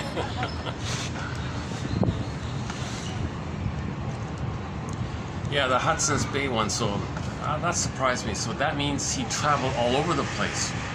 So he traveled across the oceans, right?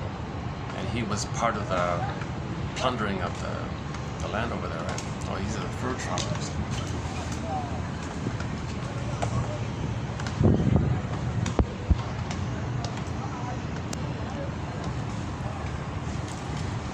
But man, oh man,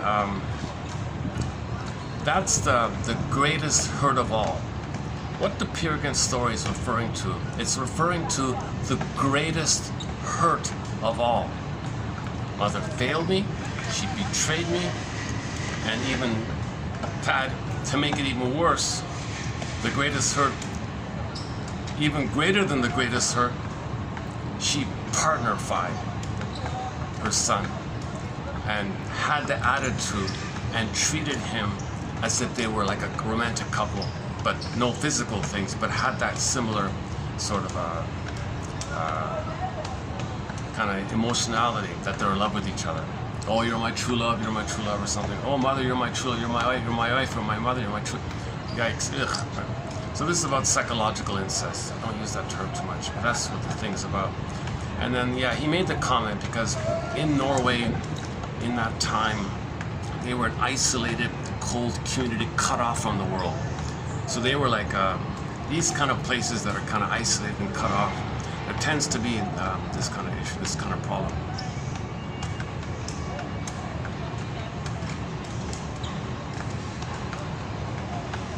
Some people joke, oh, in this town we're all cousins. Everybody, oh my God. So-called keeping it.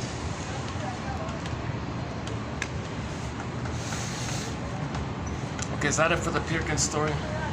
Okay, see if you can find him. 1979 animated film called Peer Gynt, but they spell it differently. Peer, P-E-R. I think it's G-U-Y-N-T. Peer Gynt or something. Add an N in there. Adam Kurti. He was a famous animator back in his day, whatever. Peer Gynt.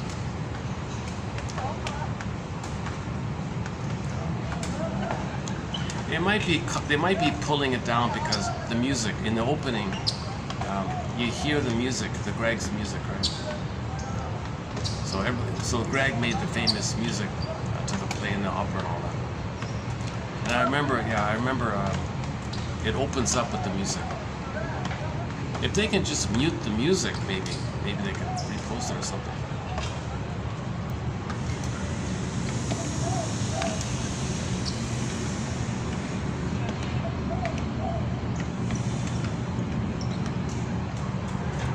I tried to play songs from that soundtrack in the past. This is all copyrighted stuff. Even the Partridge Family's copyrighted. I tried to play the Partridge Family. Copyrighted.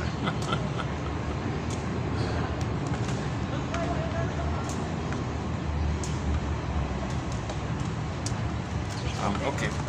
Yesterday, I did a part of an upcoming quote from one of our mentors, Masterson. So, and I thought I'd finish it here. Maybe we can just finish it up here.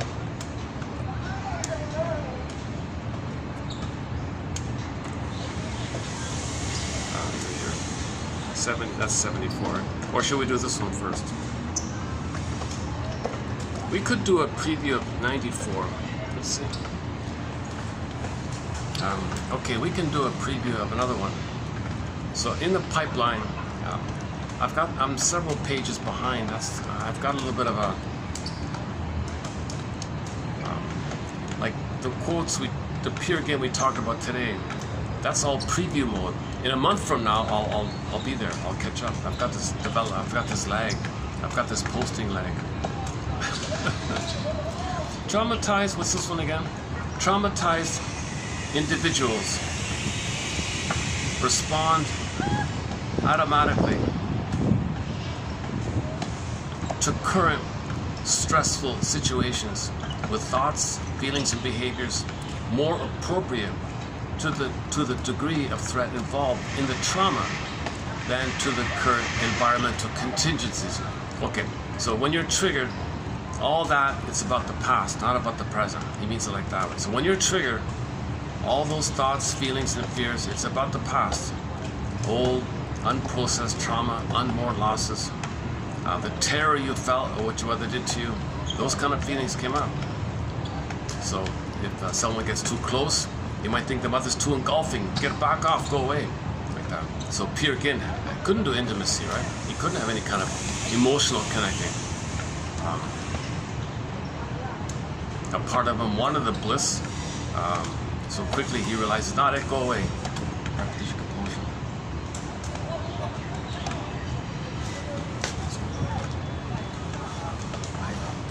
That's some people passing by now. Let's not get them in the camera. Hold on a second. Let's take a short break here.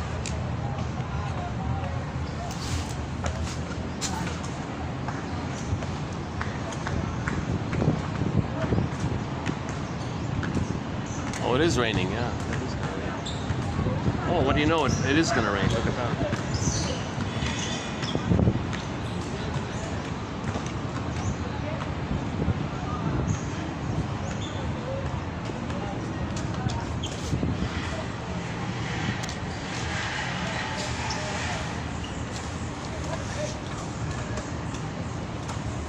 Okay, so when you're triggered, say to yourself, oh, I'm triggered. That means there's an antecedent. Antecedent. Say the word antecedent. There's an antecedent involved here.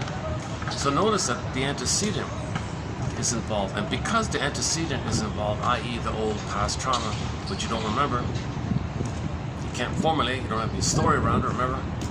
The language of that trauma comes to you through the body, visceral sensations. Now notice what you're feeling in terms of stress in the body like that.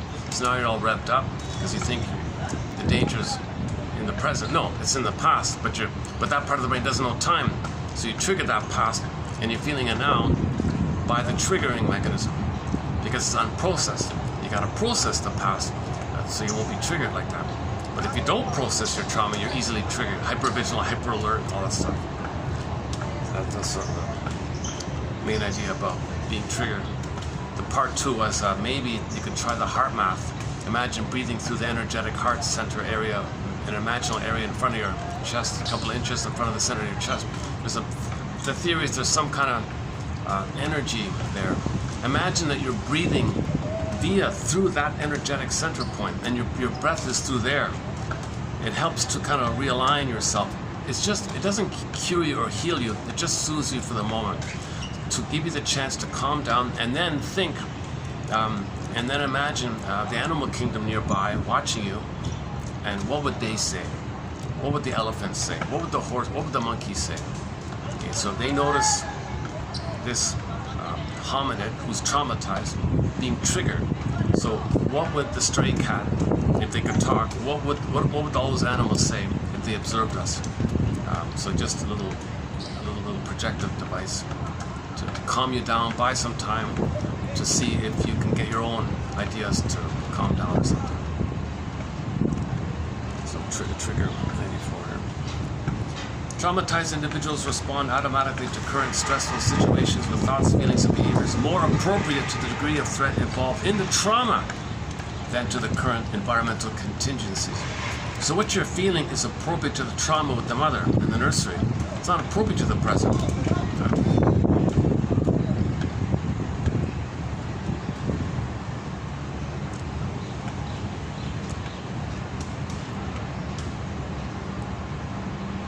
Oh, they're all packing up, yeah.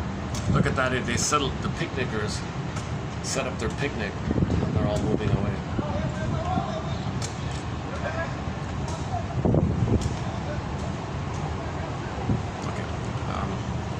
When an individual is intensely upset about a traumatic event, memories cannot be integrated into a personal narrative, resulting in the memory being stored as sensory perceptions, or obsessional ruminations, or behavioral reenactments, acting out. See, your obsessional ruminations, that's due to a failure of emotional processing. You can't emotionally process, it goes into your head, ruminating, looking for the story, ruminating, what is it, what's the story? That's why that's when you write down someone else's story and elaborate on it. That's the other one. Traumatized individuals often narrow their attentional focus to be, quote, on guard, unquote, for sources of potential threat. Hence, they are prepared for action. So, people who are traumatized live 24/7 basically in a permanent state of emergency. They can't relax. Okay?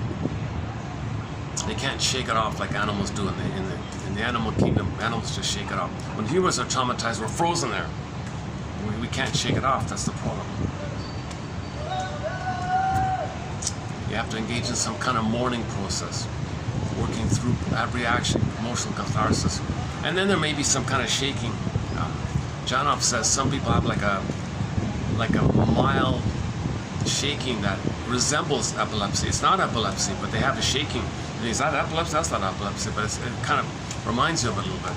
So you're meant to. So some humans can shake it off if they really can feel safe to tell their story in the presence of a caring witness. There may be a shaking, like that.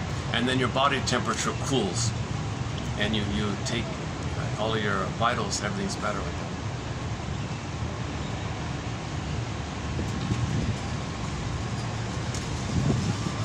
Hence, they are prepared for action. They will likely have increased heart rate, sweaty palms, for example, and other symptoms of automatic arousal, etc. This phenomenon can be experienced too much at the time. Chronic physiological over-arousal.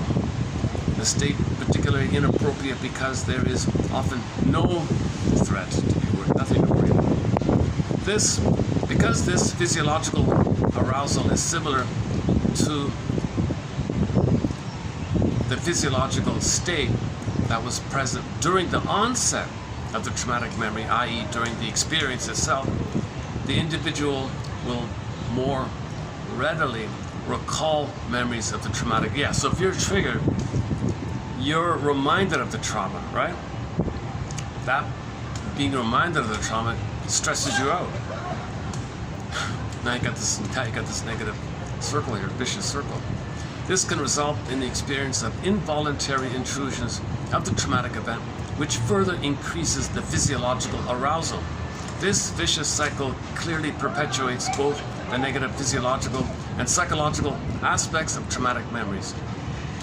Yeah, so there's another thing to keep in mind when you're triggered. If you're triggered, that means memories of the trauma are going to come up. Now those memories, bringing up those memories can lead to a physiological response. So you're triggered, and now the memories are going to trigger you further. Oh my God.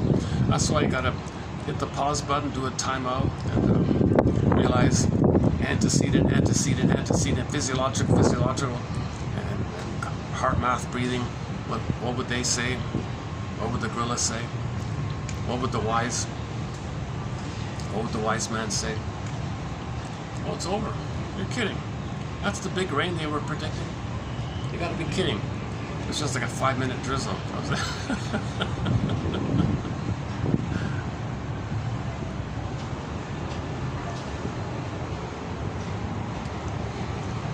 Seriously, that's it.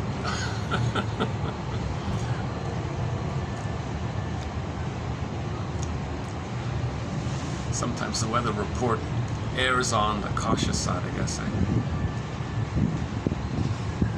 Where are we here? Venetrial declared that the respiratory system could reflect signs of unresolved conflict, and that asthma is a cry for help directed at the mother. So if the kid has asthma, he's crying. There's so much pain, but he wants to cry, but he's got asthma. Poor kid. Unresolved conflict. Okay, once again, disclaimer times 1,000. I'm not a medical doctor, but some people think asthma is it's like the baby's need to cry, but he's afraid to cry, and the fear of cries because of these respiratory problems. Some people call it an hysterical reaction. Like they lost their voice, I can't speak.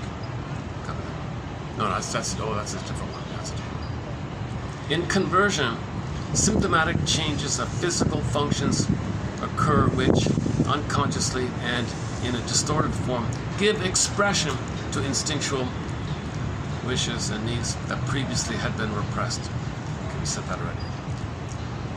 Okay, 1922, Helen Deutsch argued that underlying psychosomatic processes not only influence health-related behaviors, but also have direct effects on the body's organ systems.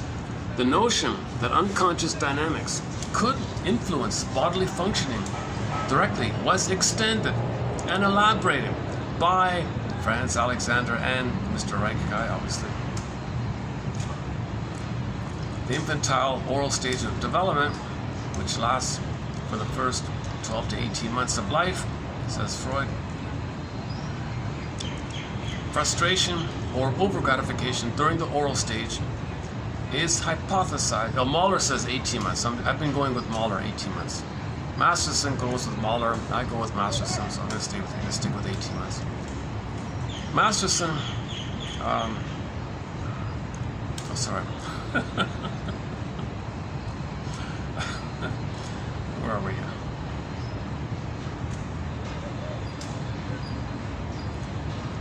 The orally fixated person will remain dependent on others for nurturance, protection, and support. Yeah, so Peer Gynt was always calling for his mother, right? Mother, where are you? Mother, where are you? That's oral fixation, oral dependency. And exhibit in adulthood behaviors that reflect the infantile thing. For example, preoccupation with smoking and eating and drinking and all that. So a lot of the comfort foods and smoking and drinking, that's the oral kind of area. So a lot of this excessive use of cigars and cigarettes, that's oral fixation. And the biographer of Mr. Reich, one of the biographers of Mr. Reich's, on the front cover there's a picture of him smoking, like Mr. Freud or something. So all these shrinks had an oral fixation by the looks of it. Or most of them.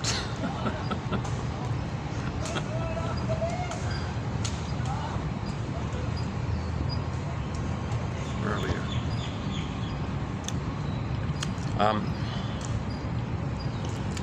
sense of the system, sense of the symptom. So shrinks try to maybe, sense something about the symptom. Oh, you look like you got a stiff. You seem stiff in the back or something. Associated with the somatic complaints is a primary task of the therapist and provides important keys to original traumatic experience. So the shrink gets a clue to your trauma by noticing your physical complaints.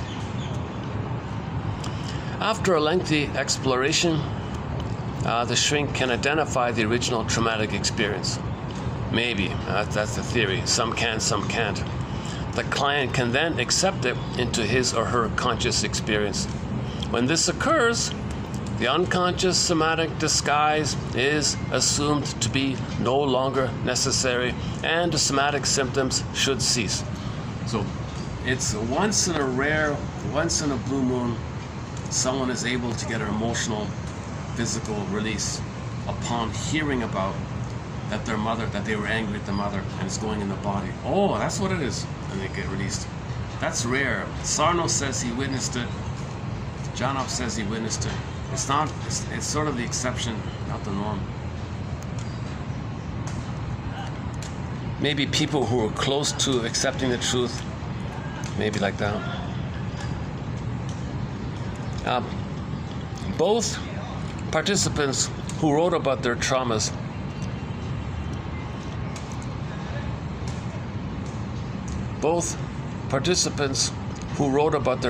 and participants who wrote about their imaginary reactions to another person's trauma had fewer illness visits to doctors and fewer self-reported physical symptoms than did the control group. In other words, health benefits were associated with writing about traumatic material in general, regardless of whether participants had actually experienced the traumatic event or not.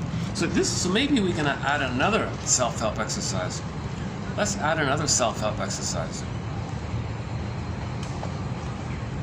Yeah, okay, so think about a trauma somebody might have had. You don't think you had it, but just sense that maybe somebody had a trauma.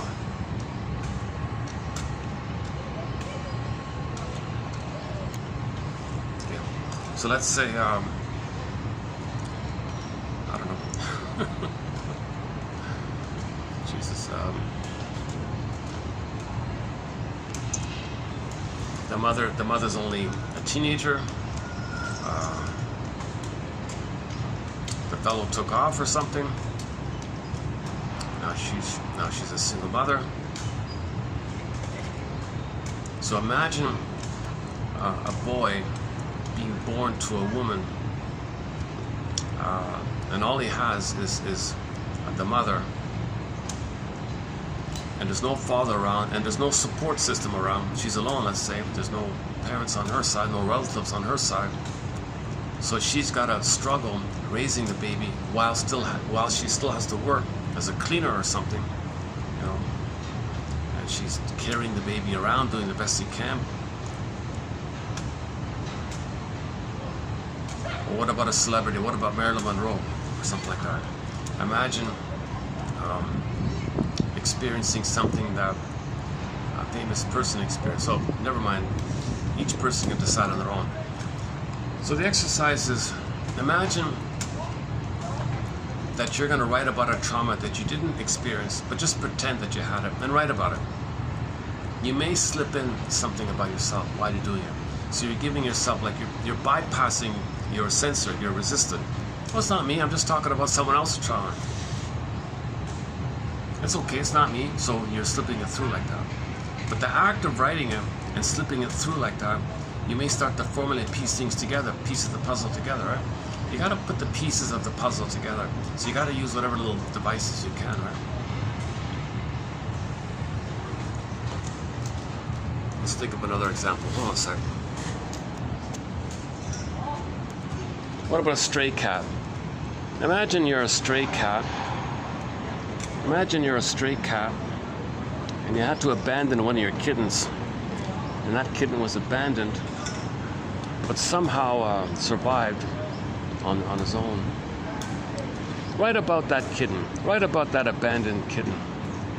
Make a story about that abandoned kitten.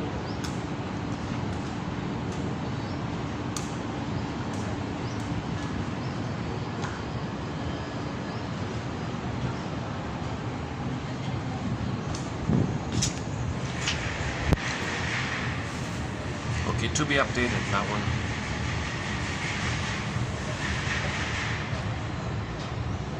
Next one here. There is some evidence that wives might be more quickly influenced by their husband's symptoms than vice versa.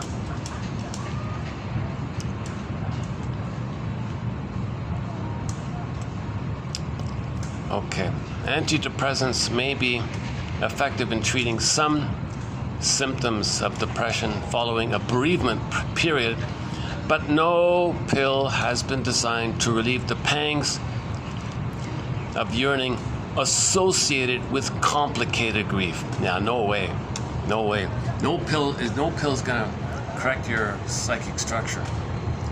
Okay, it's just these are just tricks to get you through a period of time or something. But the psychic structure that doesn't allow you to mourn, called complicated grief, no pill's gonna cure that wiring. No pill's gonna correct the wiring and give you the proper wiring that should have been laid down after a baby's loved by his mother. No pill's gonna do that.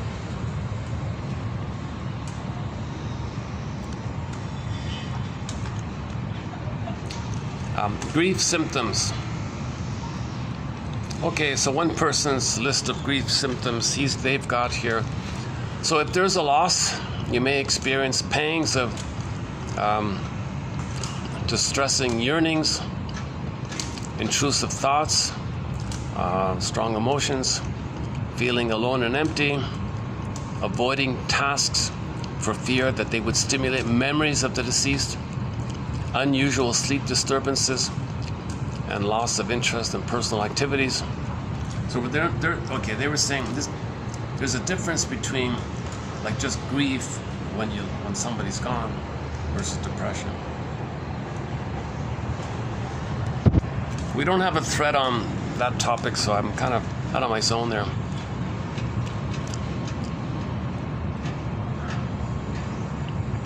Oh, here's the Partridge Family. Here's the quote from the Partridge Family show. I felt like I was in the middle of the film Gaslight. Didn't you know you were driving me bananas? Go to season 2, episode 11 of the 1970-something musical comedy The Partridge Family, starring David Cassidy. They did a tribute to the film Gaslight. They did a comedy version of it. So the younger brothers wanted to,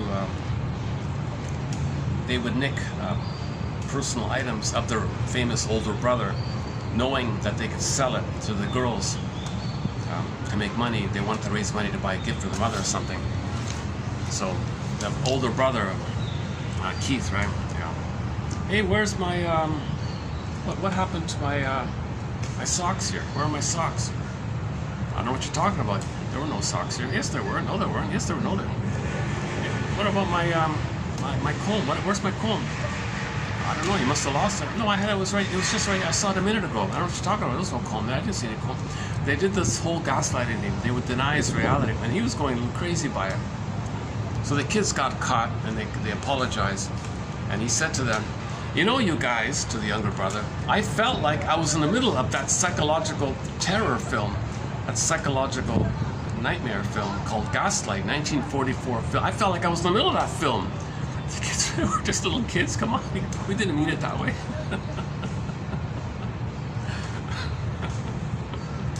I talked about yesterday. Go to yesterday's video. Done the Rover with the one with Rover in it.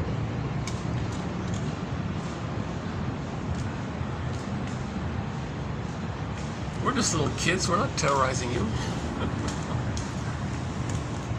So finally, now we know the term gaslighting, right?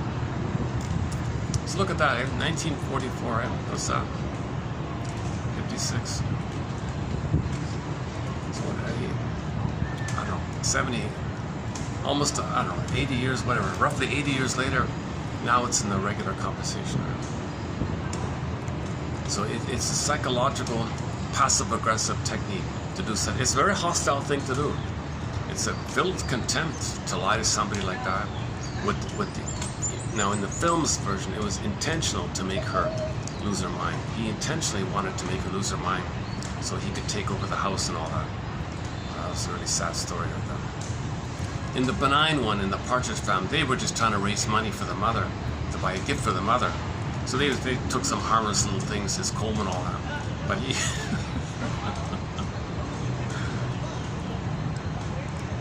I played it. Should we play it again? I played it already. When I play this song, it gets blotted out. It's a copyrighted song. What the hell? Should we dig it up? Am I online here? No. I played it already 3 times. Enough. I played it already. The song is called Every Little Bit of You. Every Little Bit of You. Season 2, episode 11. Okay, this preview here of 3094, just some general. Oh, one more here by Masterson. So in the Snow White story, they always talk about she's envious of her beauty. Okay, forget that. It's more about that the baby has an individuality, the baby has an identity, the baby has needs, and the mother can't see that. The mother thinks she's entitled to receive, so she wanted to crush the child's needs and all that. Okay, so what there wasn't any kind of literal murder or something. It was you could say it was a soul murder. I hate to use that phrase. Mr. Leonard Schenkel uses that phrase all the time. So the wicked queen didn't want the child to expect that the mother should give. Mother can't get. Mother feels entitled to receive. For Snow White's beauty, substitute the child's individuality. Child, you have some needs? You gotta be kidding. I'm entitled only to receive. Everything around me serves me, and I'm centered, and you serve me. I can't give to you, so I'll crush this idea, and then you take care of me. So anybody who's born to a mother who's emotionally impaired, emotionally immature, narcissistic, emotional dyslexia, emotional warping, the mother has a bully pattern, narcissistic pattern, Iago pattern, any of the other stinger personality patterns. In the umbrella of the narcissistic pattern, it could be the passive-aggressive narcissist, the waif narcissist, the clinging vine narcissist, the turtle narcissist, the voyeur narcissist. It could be the more overt one that we know about. It could be the Donna Juana version of it, or it could be the femme fatale, the more aggressive one version of it.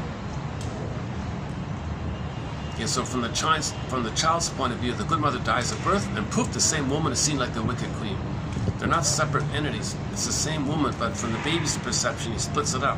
That's why they say the good mother died at birth, and the father married a wicked stepmother. But the imagery means in the child's imagination, it's split up like that. Good mother died at birth, and wicked queen is there, separate. He's got to keep it separate like that. He can't handle the fact that mother's acting like that so selfishly. His rage, she's enraged. He's oral, she's oral. The baby ends up with the image of a cyclops in the mind, a Medusa, a witch that wants to go any kind of cannibalistic enraged entity. This is unique for everybody. Just take a sheet of paper, draw an entity that's enraged and wants to gobble you up. Okay, anybody who's traumatized might have some kind of variation of that image in their mind. The mother's not that. But,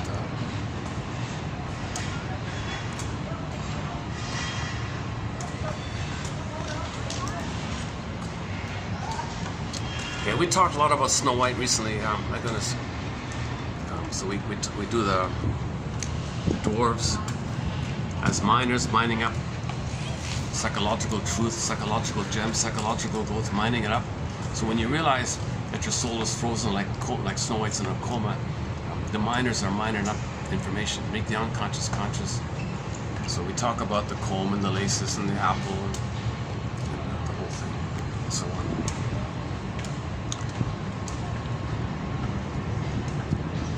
But this was just another reminder. Okay. In the story, when the wicked queen looks in the mirror, mirror on the wall, who is the greatest? Who's the fairest? Who's the prettiest? Oh no, someone else has a beauty, a budding beauty. Impossible. I'm centrist. It's all about me. You mean they have an emerging self, a budding beauty, an individuality? He means it like that. He means there's someone. You mean my child has an individuality, a budding beauty, has needs? I can't have that. And some people use the phrase anniversary reaction. When the mother has a child and the child has needs, it triggers in the mother that when she was a child, she had those same needs. And what happened to her? She was hurt. Now that's coming up to her. She doesn't want to feel that. So she crushes it in her child the way it was crushed in her, because she made the Faustian deal and identified with the aggressor, and that's a coping strategy to deal with the pain. So she hurts her own child the way she had been hurt, because she doesn't want to be reminded of how she had feelings and needs. It was crushed. Doesn't want to be reminded. It's like a quote-unquote anniversary reaction, they call it. That's one version of it. One second. Maybe I should just take a little, let's take a little break here. Let's read this, let me read this one out here. Should we keep the female voice or change it to the male voice? Okay, let's change up the voice. I've only got 2 voices on this thing. Let's change it up.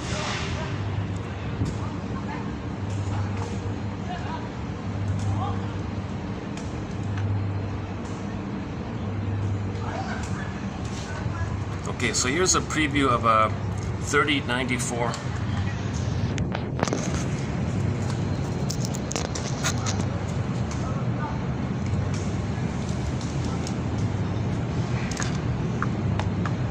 For Snow White's beauty, substitute the child's individuality.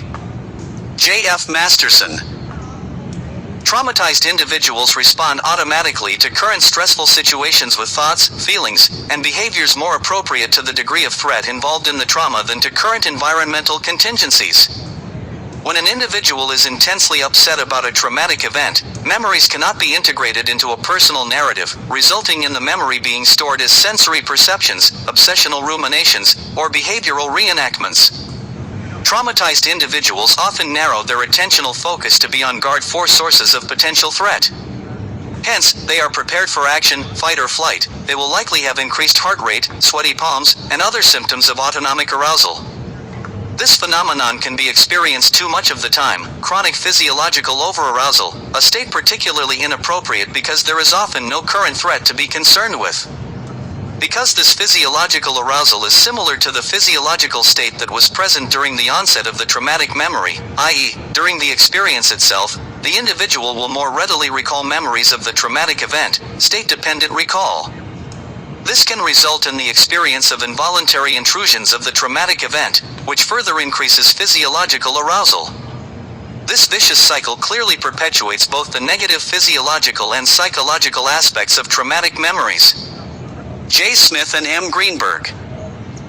Fenichel, 1945, declared that the respiratory system could reflect signs of unresolved conflict and that asthma is a cry for help directed at the mother. Page 251. P. Duberstein and J. Mosling. In conversion, symptomatic changes of physical functions occur which, unconsciously and in a distorted form, give expression to instinctual impulses that previously had been repressed. O. Fenichel. Deutsch, 1922-1924, argued that underlying psychodynamic processes not only influence health-related behaviors but also have direct effects on the body's organ systems. The notion that unconscious dynamics could influence bodily functioning directly was extended and elaborated by Alexander and others / the infantile, oral stage of development, which lasts for the first 12 to 18 months of life. Freud, 1905-1955. Frustration or over-gratification during the oral stage is hypothesized to result in oral fixation and an inability to resolve the developmental issues that characterize this period, e.g., conflicts regarding dependency and autonomy. The orally fixated, or oral dependent, person will a. remain dependent on others for nurturance, protection, and support, and b. continue to exhibit behaviors in adulthood that reflect the infantile, oral stage, i.e., preoccupation with activities of the mouth, reliance on food and eating as a means of coping with anxiety. R. Bornstein. Sense of the symptom associated with the somatic complaints is a primary task of the psychoanalyst and provides important keys to the original traumatic experience. After a lengthy exploration using the psychoanalytic method, the psychoanalyst can identify the original traumatic experience. The client can then accept it into his or her conscious experience. When this occurs, the unconscious somatic disguise is assumed to be no longer necessary and the somatic symptoms should cease. Both participants who wrote about their own traumas and participants who wrote about their imaginary reactions to another person's trauma had fewer illness visits to doctors and fewer self-reported physical symptoms than did the control group. In other words, health benefits were associated with writing about traumatic material in general, regardless of whether participants had actually experienced the traumatic event or not. G. Bonanno and S. Kaltman.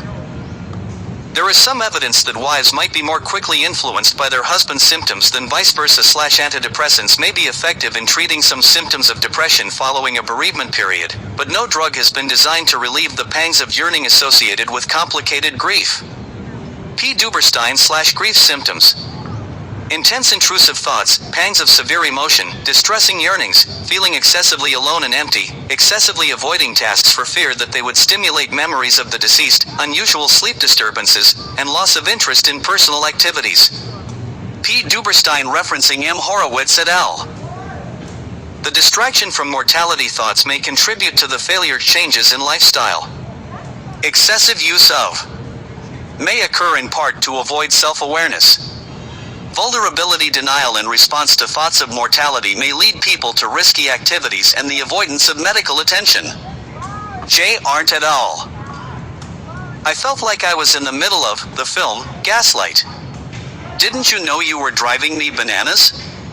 TV show The Partridge Family, S2E11. TQ 3094. All right.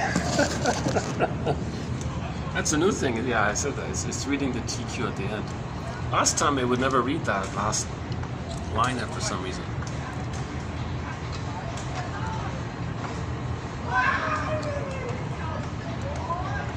That's pretty clear about the pill thing.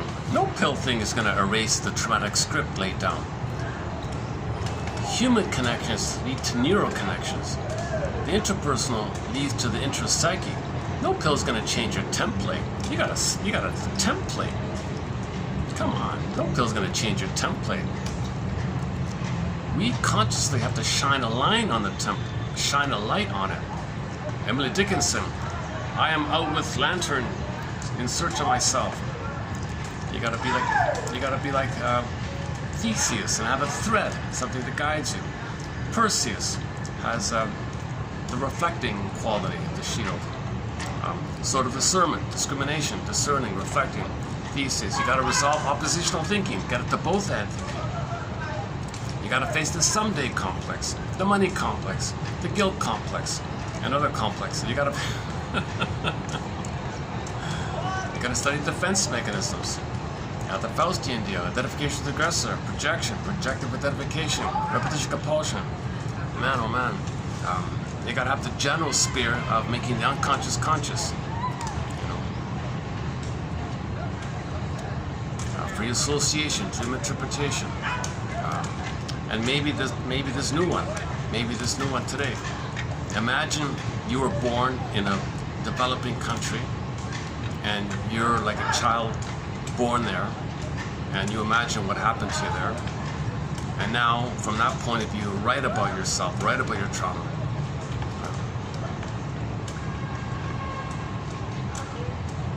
So pick a place where you imagine children are having a very hard time. Imagine you were born there. And then imagine you had that trauma and then write about it.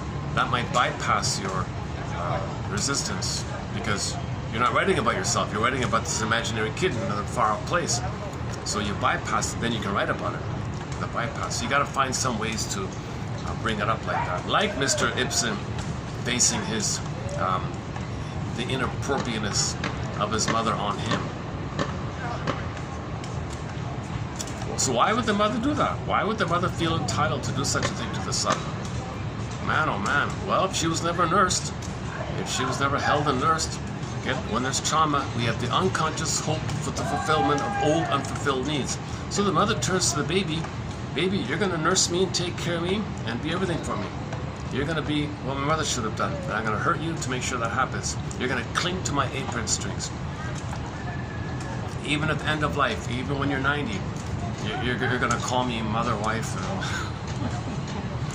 Oh man, Jesus Christ.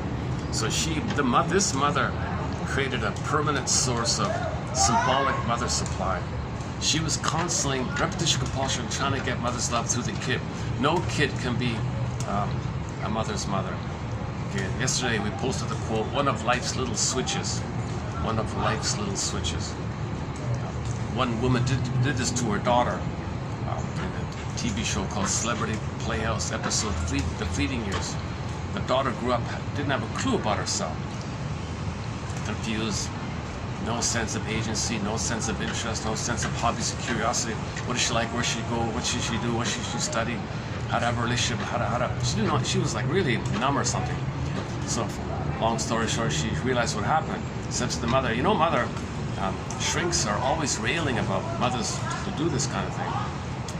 Our relationship, mother, ours is one of life's little switches. I was more mother to you than daughter. So pure git should say that. You know, mother, I was more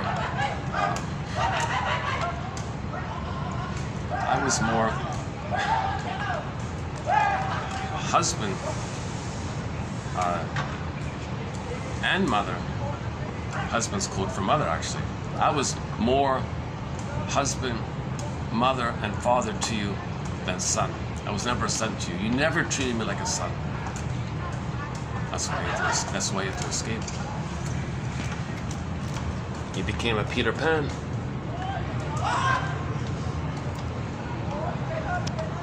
Peter Pan just represents the aspect of never wanting to grow up, never wanting to face this thing, just always on the run, kind of an escape artist all the time.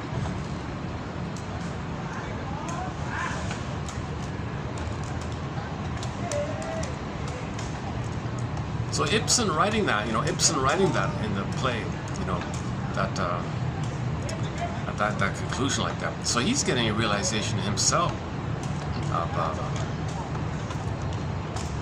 that maybe his mother was too possessive and clinging and demanding and shouted at him and criticized the son as if the son were her husband, which really, in her mind, is the mother. So really, the mother is barking at her son, thinking the son is her mother, whom she's fighting with. So she's nagging and criticizing the son. Her crying colloquially to her mother, to the son. What does the poor son do in this case? Right. Some people regard this like a universal theme, universal kind of issue.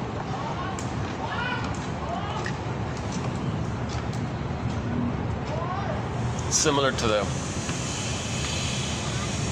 how does somebody separate from the mother and find themselves if the mother does this to them?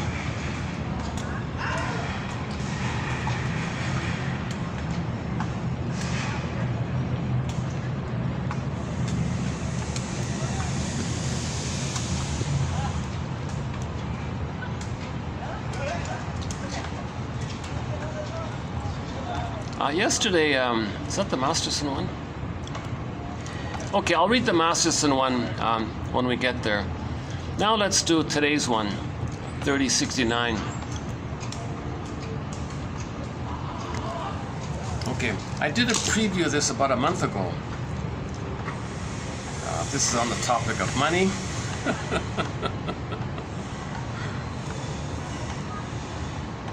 Money may become symbolic of the love and nurturance one has, gets, loses, destroys, or is robbed of, that is, of primitive oral needs and deprivations and intense feelings of shame and humiliation associated with these hungers.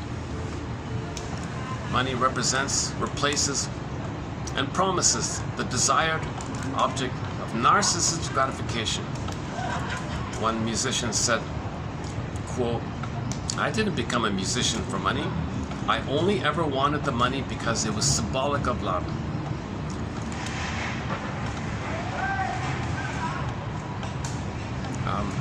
A good mother allows the infant to feel that he possesses her breast. So the world is my oyster.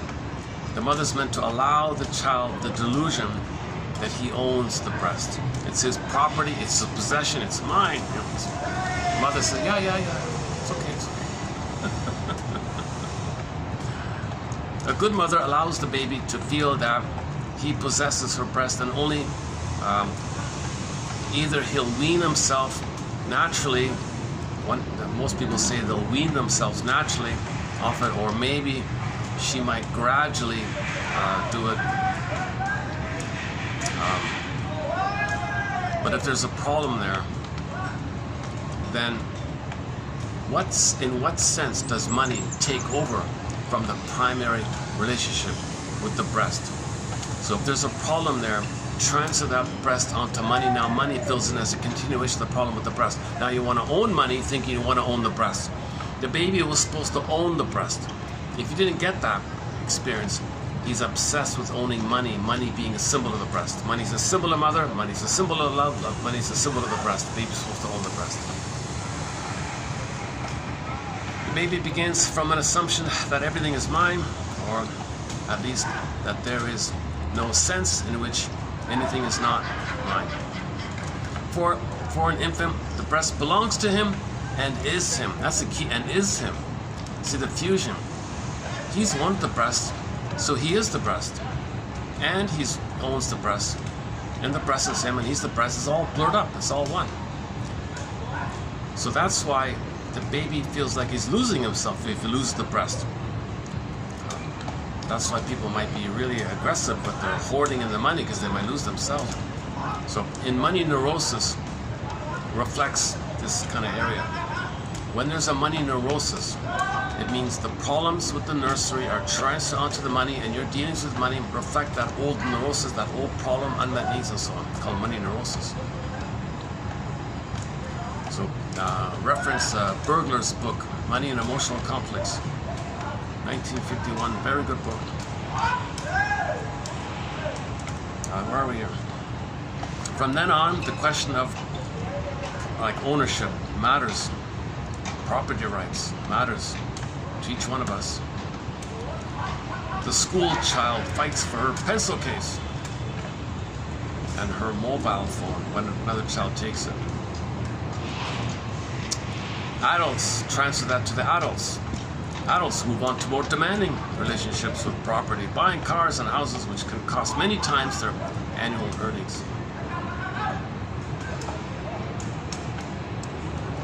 So this issue of not feeling that they own the breast can be transferred on to ownership of things all the time. So they always want to own stuff, more than they need, right? Only a mother who is very disturbed will punish a small child or baby for not smiling. But there can be little doubt that the infant who smiles readily will give enjoyment to her mother, and makes it more likely that she will be picked up and fed, and less likely that she will be left to cry for long periods. Even grandparents and friends will ask if they may pick up the baby, and this is more likely to be rewarding and therefore reinforced if the baby smiles. Of course, the opposite may be true. The grandmother who does not receive smiles may be much more energetic in holding and vocalizing to the baby in order to encourage her development and ensure that she's progressing normally. Yeah, okay, this part here, I got a bit of a question mark. This theory about the exchange, this back and forth so-called exchange. Okay, baby, I'll give you smiles and good feelings if you're nice to me. I'll be nice to you and you give me smiles, this kind of back and forth. If there's a problem with that kind of exchange, then that could be reflected in the money area.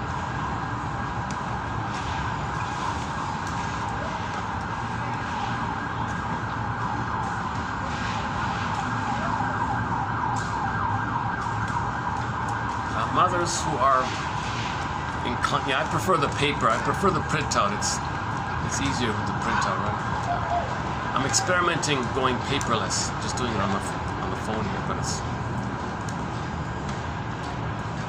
okay, never mind. Mothers are inclined to reward smiles and a responsive baby with more frequent contact and more holding, verbalizing.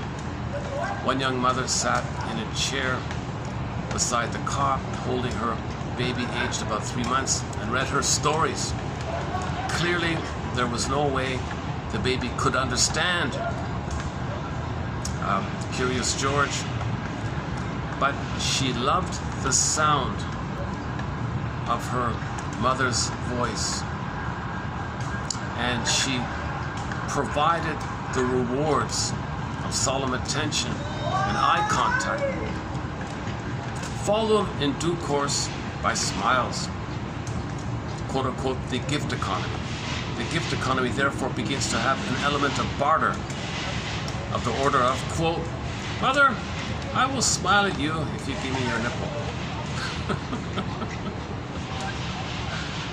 There has not been a historical example of a society wholly based on barter, even though there are still examples such as First Nations peoples who bring rugs. Oh yeah, Ojibwe. Oh my God! Yesterday, let's play some Ojibwe music. I just discovered an Ojibwe singer. She's okay, yeah, pretty good. Very, very frank, very open, very honest. She struggled because the casino, they dumped her reservation, they dumped alcohol in casinos there, and everything was messed up or something. So she was hurt by that and ran away or something. So some of her songs are about her personal recovery and healing and all that. I just discovered her from that show, Indigenous in Music. It's written as 3 words, Indigenous in Music. The host is annoying, a guy named Larry something. Man, oh man, he's an annoying DJ, but man, oh man, he finds some good music. He really finds and digs up some great songs. So that's one in yesterday's podcast. This woman called something Bone. What's her first name?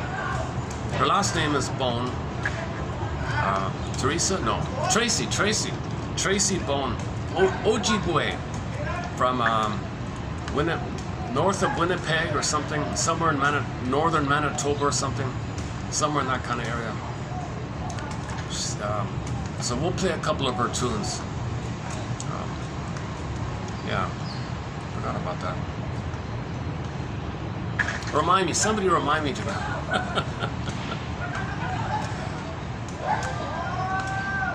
We'll play, what's it called again? Just her and the piano, that's not a bad one, just her and the piano. And a couple more, she calls herself pop country, that kind of thing. So in some Indigenous groups, they still exchange things at the trading posts. So they go to the trading post, and they trade baskets, weavings and rugs and things in exchange for groceries and other necessities. This kind of market, in turn, develops into a market economy.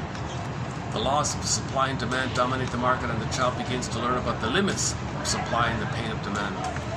Okay, there's a real leap here. I don't follow where they're going with this, but this source point of there's meant to be a natural flow, a gift economy, exchange flow. But if the mother hurts the baby, things are messed up.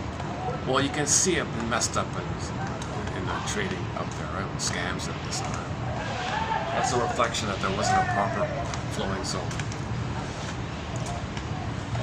the best a real woman can do with an infant is to be sensitively good enough at the beginning so that illusion is made possible to the infant at the start that this good enough mother is the real thing. It's real. Okay, so the baby has a delusion. Is this real? Is this really my mother? Baby's in a dreamy state.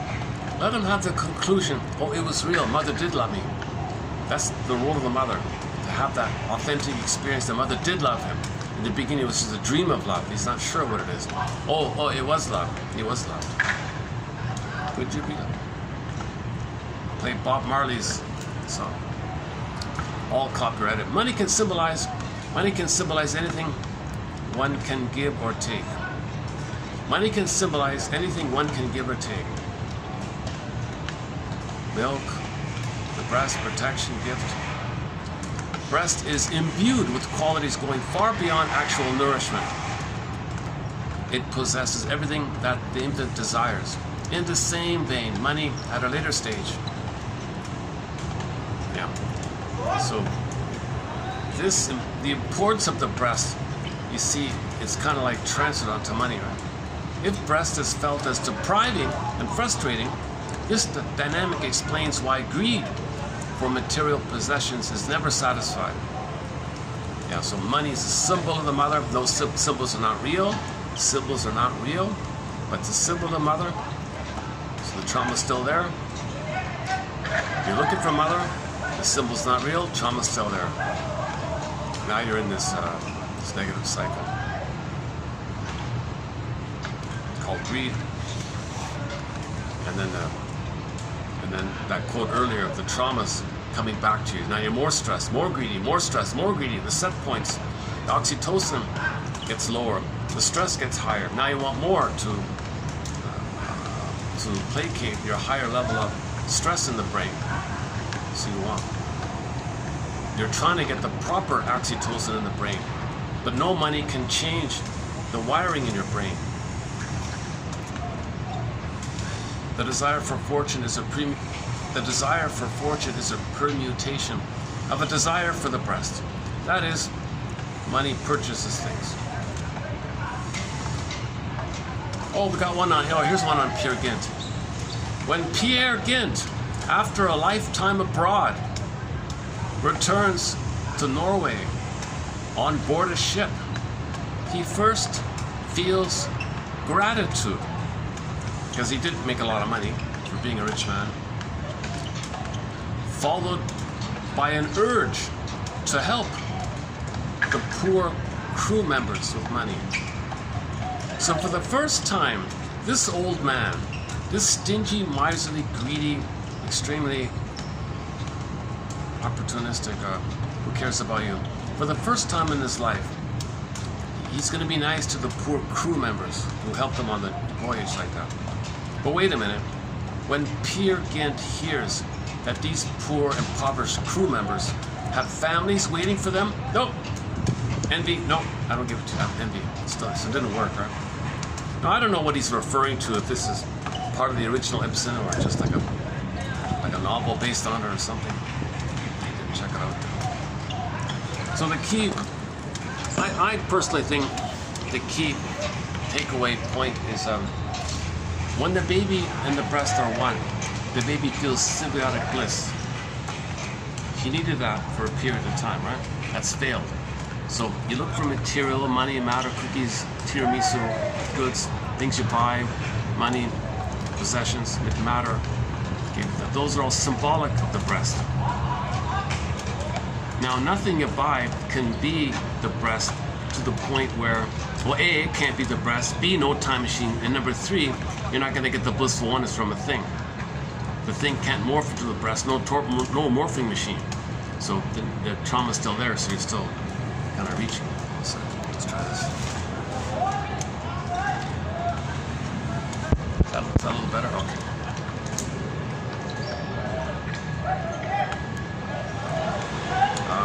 Let's try that. Right? So he's fixated, right? He's frozen there. Didn't get the bliss.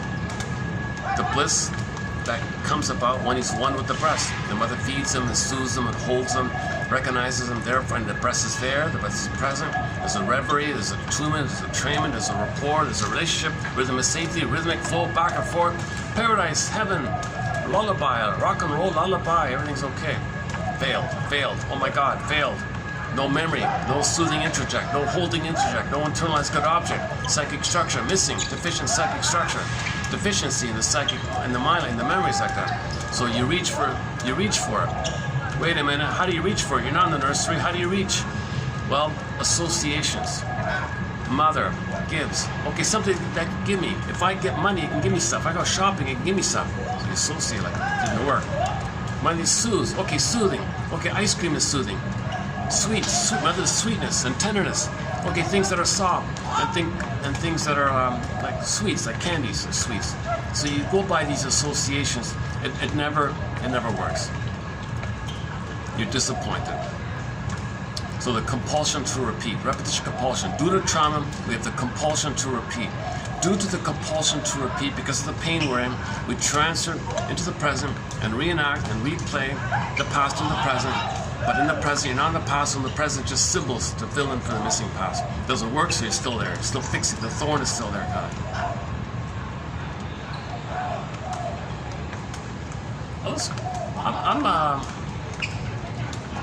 those kids are, I'm wondering now, if I can hear those kids talking loudly, do people hear me talking at this volume? But no, we're okay over there. I checked it out. They don't hear me over there. She said you're fine. But I can hear these kids. Oh, it's sort of a sports thing.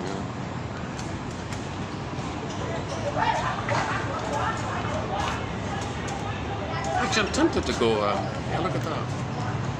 Usually it's kind of busy over there.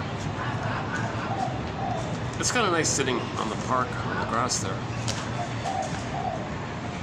I'm thinking about going over there. Let's see. Just, yeah, just that little space there.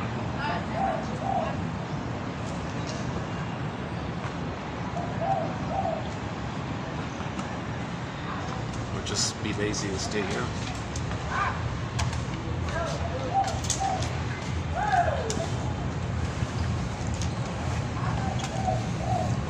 So that's part of the greed idea, right?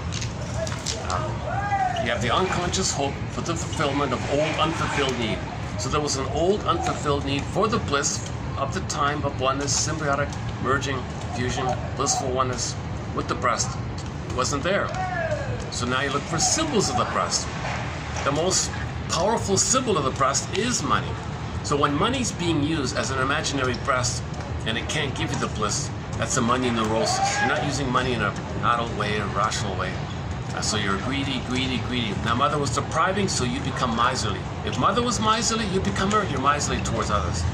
So you're greedy and miserly like that.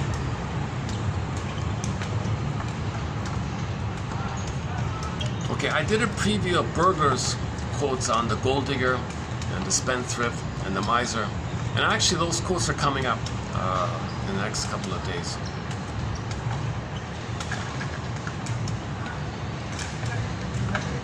Before I forget, let's play Miss Tracy Bone. Let's see if I can get it online here. Give me a sec to dig it up here. I hope it might be copyrighted. I don't know. It might be copyrighted. She won some awards, so maybe. What's that? Reverb Nation. What's it called again? Reverb Nation Circuit. Okay, give me a second to.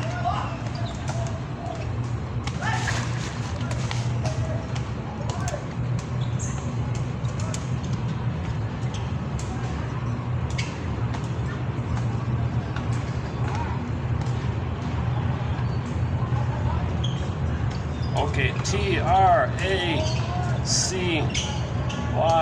Is she on here? Let's see. Tracy. Oh, B-O-N-E. There we go. All right. Okay. From Manitoba. Okay, Manitoba. Singer-songwriter.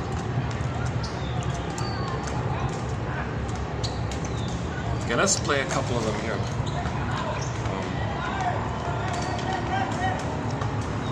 Okay, I was thinking maybe I'll just play the three that are here in a row here. Let's start with one called Sweetest Surprise, the next one called Your Own. That's the ballad one, Your Own.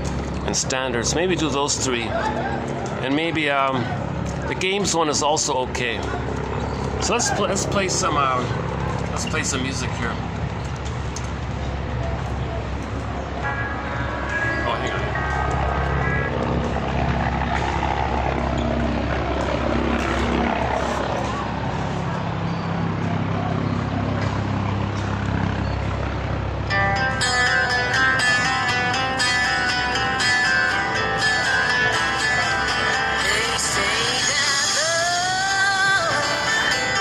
Something you cannot feel.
Let's try that that game. I think her big hit is called Games or something. Let's try this one here. Let's do one more here. Yeah.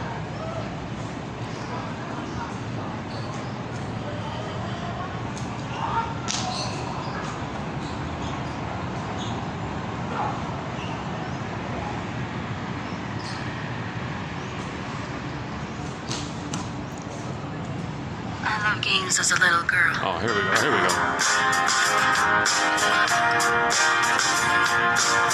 But now, I'm older. Should've seen the way you look tonight. Should've seen the fire in your eyes.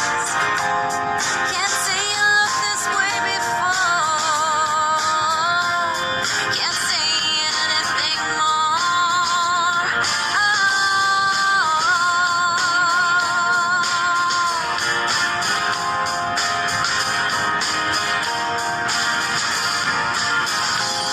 Change your mind 1,000 times about the love you felt for me inside. Can't take all this confusion. Can't fight the fight when I keep losing. Don't wanna play this game. I'm who's the one to don't wanna raise my voice, but I don't have much choice. You're driving me insane.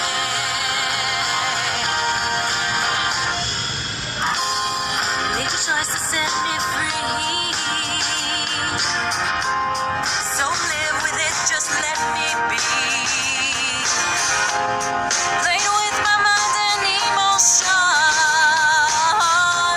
Strung me along with false notions.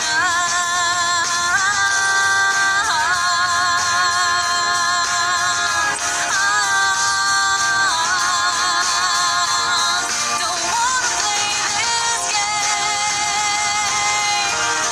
I'm who's the one to blame. Don't wanna raise my voice. I don't have much choice. You're driving me insane.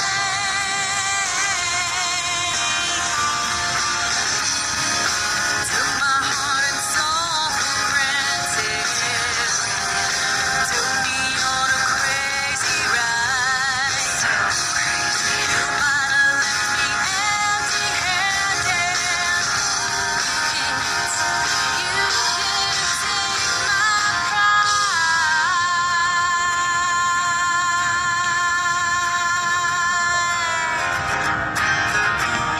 Don't wanna play this game of who's the one to blame. Don't wanna raise my voice, but I don't have much choice. You're driving me insane.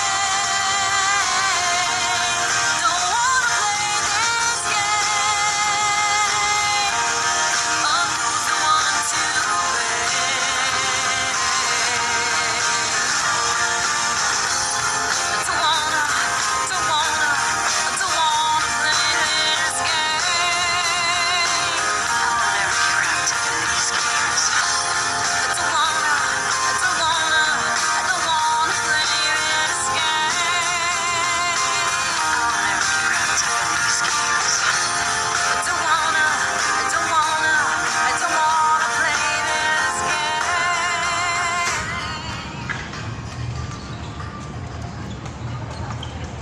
Well, under consideration for inclusion to our soundtrack for the moment, Sweetest, the first two, Sweetest Surprise and Your Own, those two. So maybe those two will get into our soundtrack. We'll see. We're gonna try. I'm eager to find new songs for our soundtrack. Sweetest Surprise and Your Own maybe are nominated for for the soundtrack. We got Brian Andre, numerous songs by Brian Andre, Beatrice Deer, Edie Sappi, Susan Aguilar, the Cashin Band, Oh man, I've got a lot of great songs by indigenous singers. Willie Dunn, when I say Willie Dunn, of course. Willie Mitchell, when I say Willie Mitchell, I mean the Willie Mitchell who sings Call to the Moose. Call to the Moose, Birch Bark Letter, I Promised You a Song, and several others. Robbie Romero's Heartbeat, of course. Kay Lo Lynn Johnson's song called Gentle Warrior with her classmates, great song. A couple by Eastern Owl, that's a good one. They got two good ones in there. And miscellaneous loose ones like Janny Luzon is one, called Broken Spirit. Sylvie Bernard, Métis, Je te destiné. Claude McKenzie is one or two, but he's one of the co-lead singers who cashed in.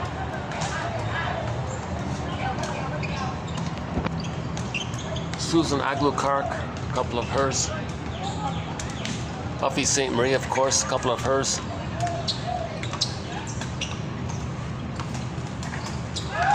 Recently, we added some new songs by Farron, the folk singer Farron, on our soundtrack.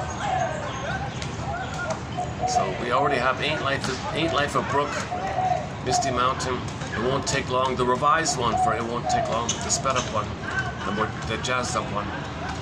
And then Cactus, we added Cactus, Our Purpose Here. And I think there might be one more in there somewhere. And Shell, a lot of songs by the band And Shell. Lots of classic rock all over the place. Kenny Shields from Streetheart, April Wine, a couple from April Wine. Triumph, of course. A couple from Boston. Actually, I'm able to play To Be a Man on this. It goes through. It gets through. So, what about these money quotes? Do you want to hear the readout by the iPhone? Yeah. Male or female? Female? Okay. I'm just making it up here. Okay, let's see if I can read out those money quotes here. Hold on a second. That's voice pack. Female. All right, female. Okay, let's read these. 3069. Okay, here are the ones on the money. We've got way more on money, but these are just a few of them. So this is the code's posted below, 3069. So see if there's any of interest.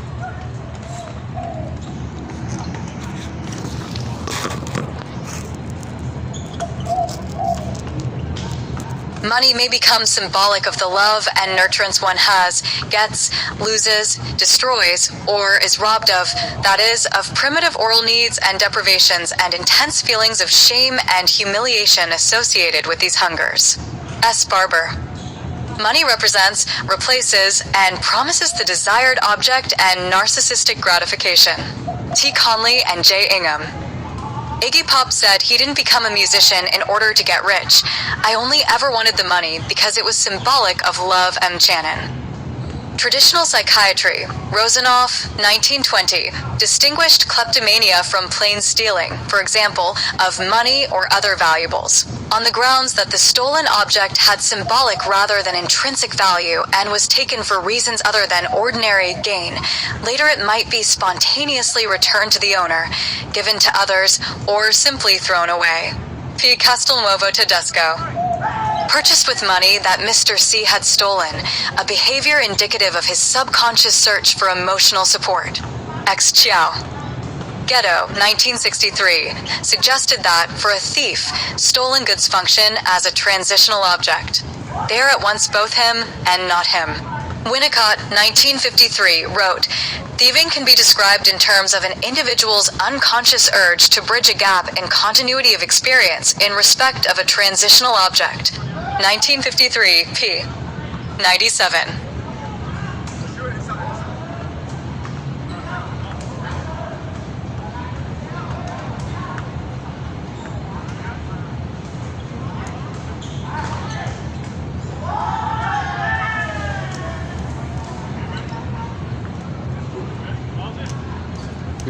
What happened here? Hold on a sec. Why did it stop?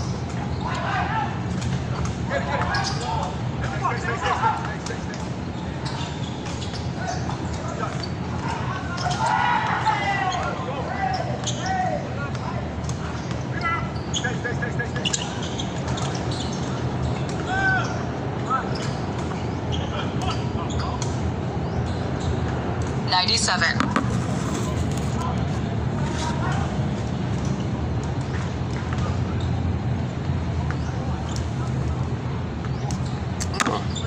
Something happened here. For some reason, the phone's not reading it. What happened here?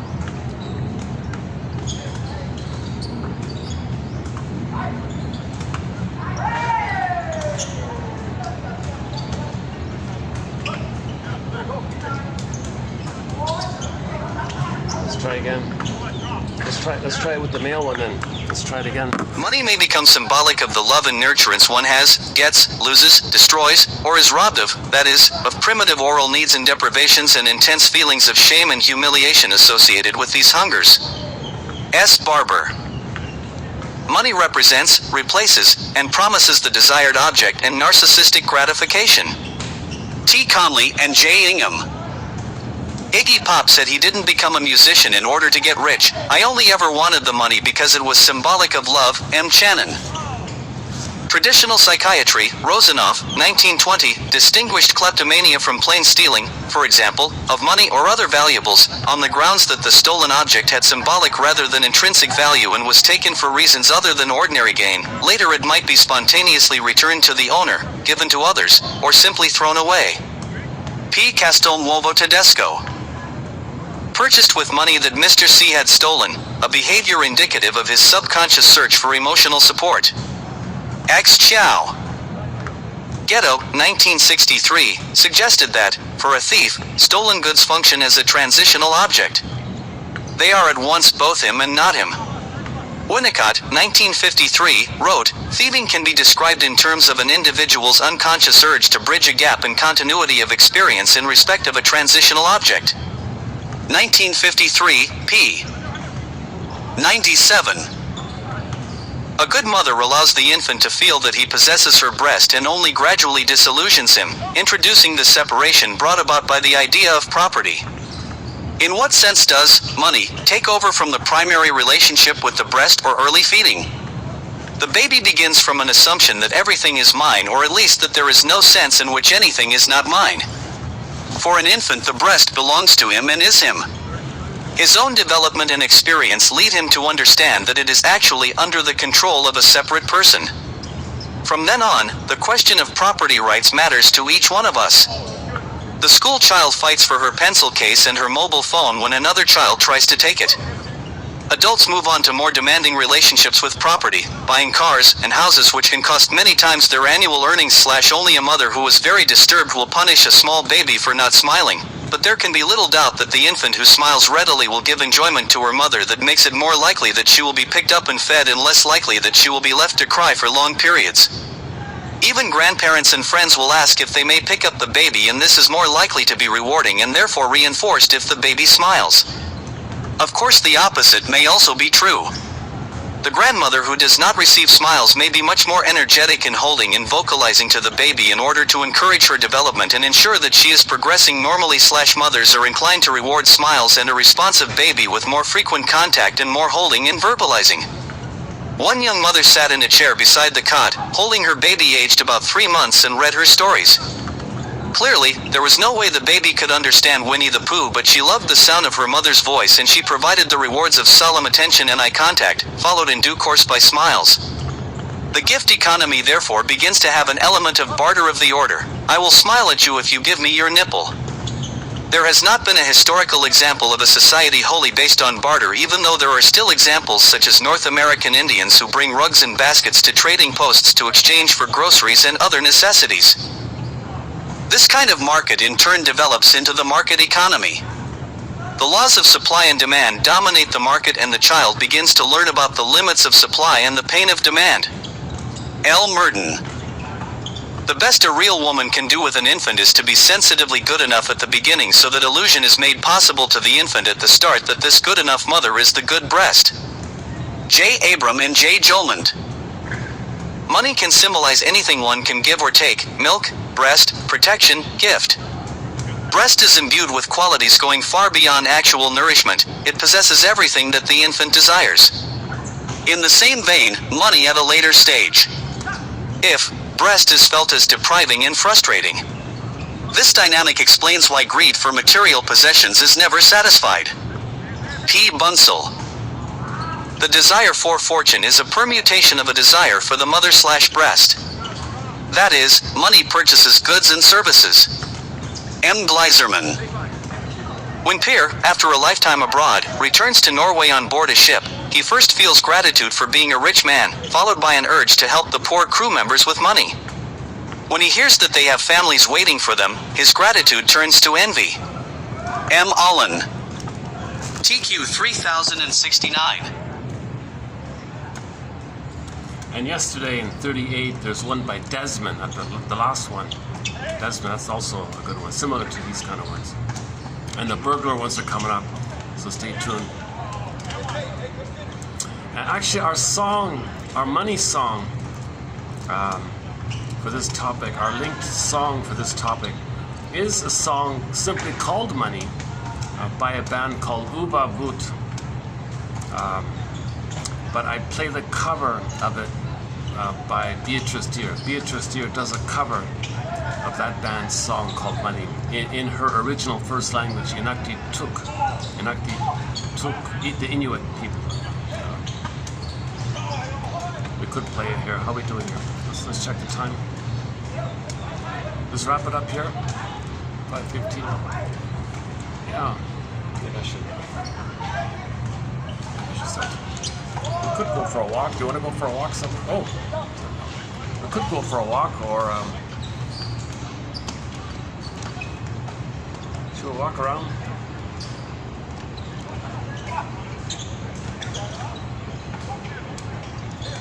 I tried. There's a hotel I can see in the distance.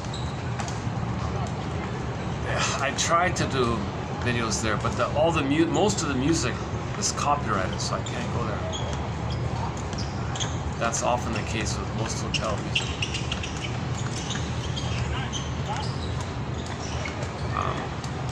Let's see. What are we missing here? I feel like I'm missing something in a second. 69 here. What was it? 68? 68? What was that? Desmond. How do we look up that Desmond quote? What was the Desmond?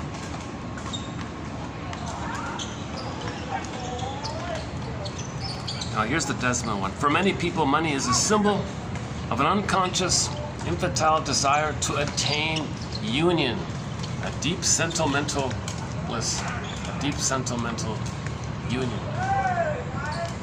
a blissful oneness.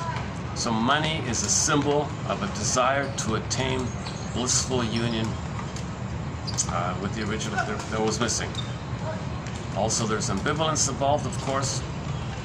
If we pursue the line of thought that the desire to obtain money basically represents the wish to remain in the infantile state of undifferentiation from the breast mother, we must next consider. So think about Peer Gynt amassing all that money. Did it work? He was still envious and bitter, and stingy and greedy and miserly.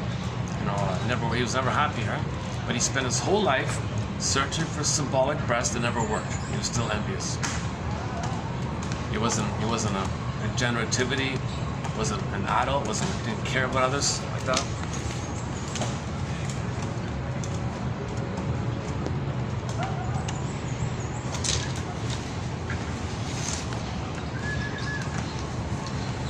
Is that okay? All right. If we pursue the line of thought that the desire to obtain money basically represents the wish to remain in the infantile state of non-differentiation from the breast mother. So the whole time Peer Gynt traveled the world doing all these things, in his model in the mind, he was fused and he wanted to maintain that fusion. The way to maintain the fusion is to think that money is mother to get up to chemistry. Money is mother, chemistry. It didn't work, right? So he was married to mom inside. He couldn't break free from that. In that self-help book, when he's married to mom, it was about the father felt really upset that he couldn't protect the child from the abuse of mother. Because how does the father intervene? The father can't nurse and all. He can't do anything. He felt so sad and upset he gave up and said, fine, sacrifice, take him, let me free you. Leave me alone. So he sacrificed the kid. You can have him. I want nothing to do with the kid. It's all yours. I'll get my freedom. Because he felt helpless and powerless to do anything about the mother abusing the child. Underappreciated book. It's I mean, it's not a great book, but it's at least it addresses it fairly clearly. A guy named Adams, Ken Adams. If we pursue the line of thought that the desire to obtain money basically represents the wish to remain in the infantile state of oneness with the mother, we must next consider the oral stage of development, during which the child feels himself to be in a deep sentimental union with his mother. Nursing at the mother's breast is an act of love, and since the child is completely dependent upon the mother at this time, the child develops the image of a protective helper who can be absolutely trusted and relied upon. Yeah, it's never got it, right? Never got it. That's the story with the gold digger. She doesn't want to relate to the man or care about the man, but he wants the money in his pocket. That's reliable. The thing, the part object relating, not the person to person relating.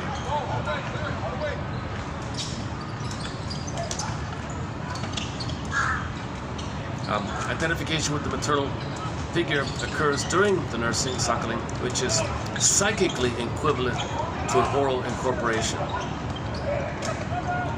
Money, which indeed originated in the obtaining and distribution of food.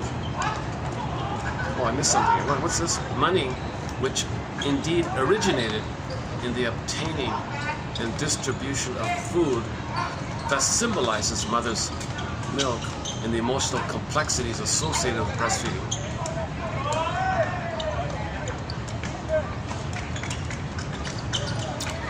Modern psychiatry has shown that the pathological quest for money is often closely associated with the maternal image.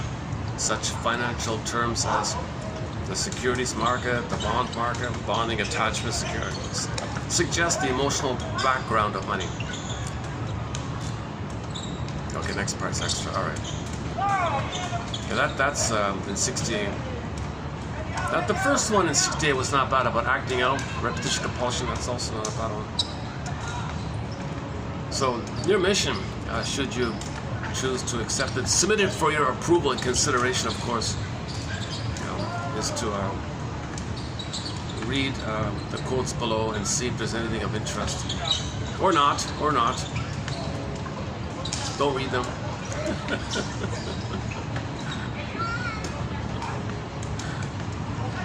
So each person has to enter into the labyrinth on their own.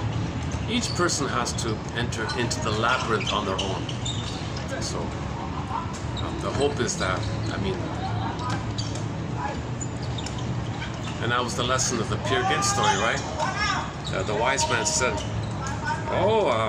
it seems that the advice to sacrifice your false self to find your true self falls on deaf ears, he said. See, I like the comic in the animated one, the 79 animated film, the cartoon film. The conclusion was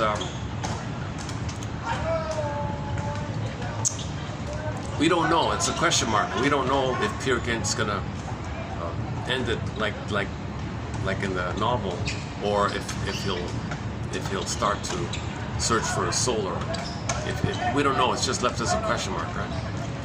But in the quote I read earlier, he ran to his mother. Oh, I give up. He regressed to the mother. So at the very end, he was fixated with his mother. He can never.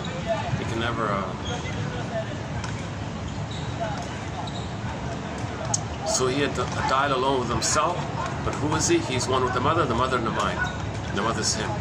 They're married like that. Fusion, psychological fusion. And this setup in the mind comes about when the mother uses the child to meet her needs. That'll happen. Should we play the money song? Should we dig up that money song by Beatrice Deer? Okay, let's play the money song by Beatrice Deer, her doing a cover of the original. And when it ends, I'll hit the stop button. So as usual, the mission is to take any glimmer that might be of interest and use it as a springboard to free associate with and say, what does this quote remind me of? What does it suggest to me? What thoughts spring to mind here? Just freely see if it comes up. Free association, right? Fundamental rule, basic rule, free association. And you might get some, oh, that reminds me.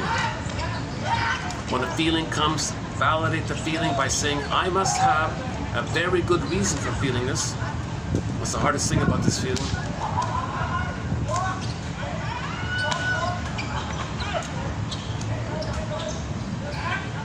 What else?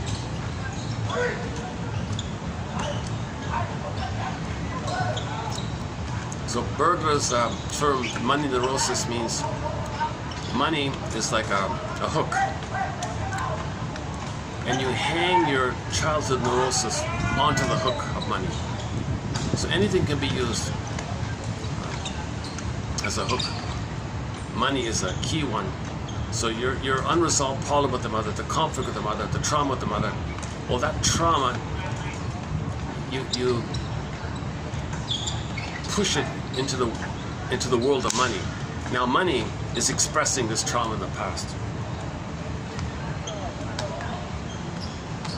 Okay, here's the song. Yeah, a song called Money. I have no idea what the lyrics are about, but it's entitled simply Money. This is a live concert, 2018 live concert. Inu ni Kamu. The name of the festival is called Inu ni Kamu 2018. Beatrice Deer covering Money. Thanks very much. We'll see you in the next video. And we'll continue our exploration to guess around. What did he say? Peer Gynt said to the wise man, what if I don't know what the Great Spirit wants me to do? Well, then you'll just have to guess.